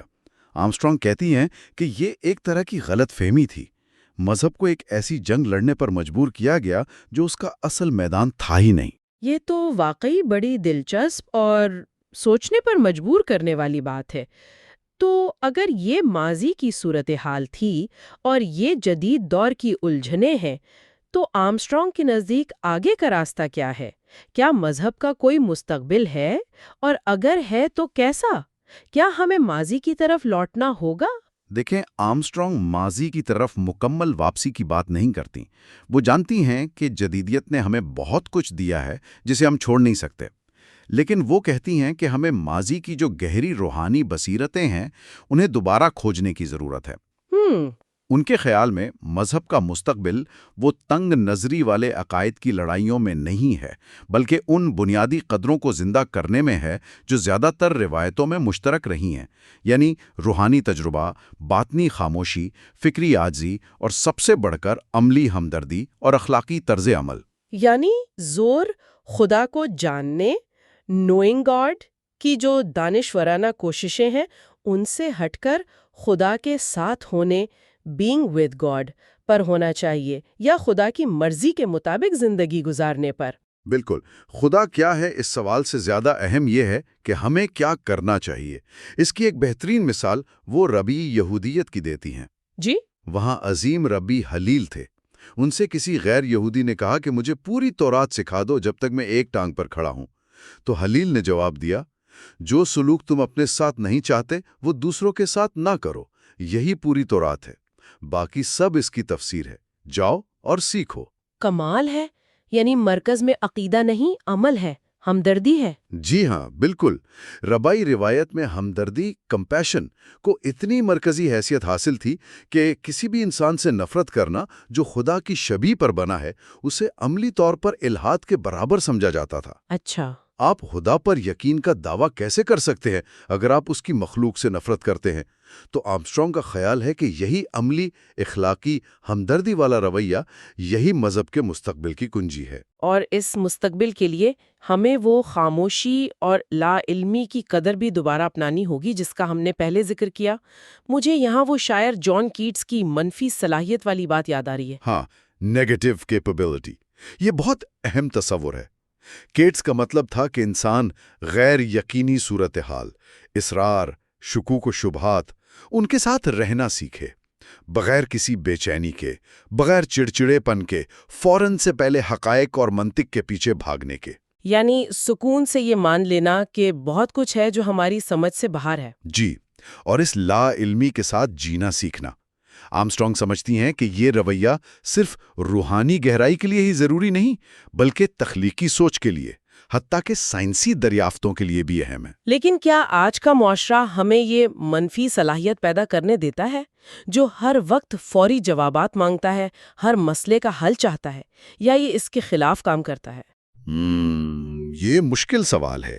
یقیناً ہماری تیز رفتار، معلومات سے بھری دنیا وہ ہمیں مسلسل یقینی جوابات کی طرف دھکیلتی ہے۔ غیر یقینی کو اکثر کمزوری سمجھا جاتا ہے، لیکن شاید یہی وجہ ہے کہ اس صلاحیت کو جان بوجھ کر پیدا کرنا آج پہلے سے بھی زیادہ اہم ہو گیا ہے۔ یہ ہمیں زیادہ صابر بنا سکتا ہے، زیادہ کھلے ذہن کا، دوسروں کے نقطہ نظر کو سمجھنے کے قابل بنا سکتا ہے۔ تو اگر ہم آرمسٹرانگ کی پوری بحث کا خلاصہ کریں، ان کا حتمی نتیجہ کیا ہے؟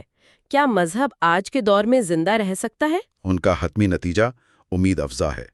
وہ سمجھتی ہیں کہ اگر مذہب صرف خشک عقائد، نظریات اور فرقوں کے جھگڑوں کا مجموعہ نہ بنے، بلکہ اپنی اصل جڑوں کی طرف واپس لوٹے، یعنی ایک گہرا، ذاتی، روحانی اور عملی تجربہ بن جائے جو انسان کو اپنی ذات سے باہر نکالے، دوسروں کے لیے ہمدردی پیدا کرے، کائنات کے ساتھ ایک پراسرار تعلق کا احساس دلائے، تو پھر یہ آج کے جدید سائنسی دور میں نہ صرف زندہ رہ سکتا ہے، بلکہ بہت متعلقہ، بہت بامعنی اور بہت ضروری بھی ثابت ہو سکتا ہے۔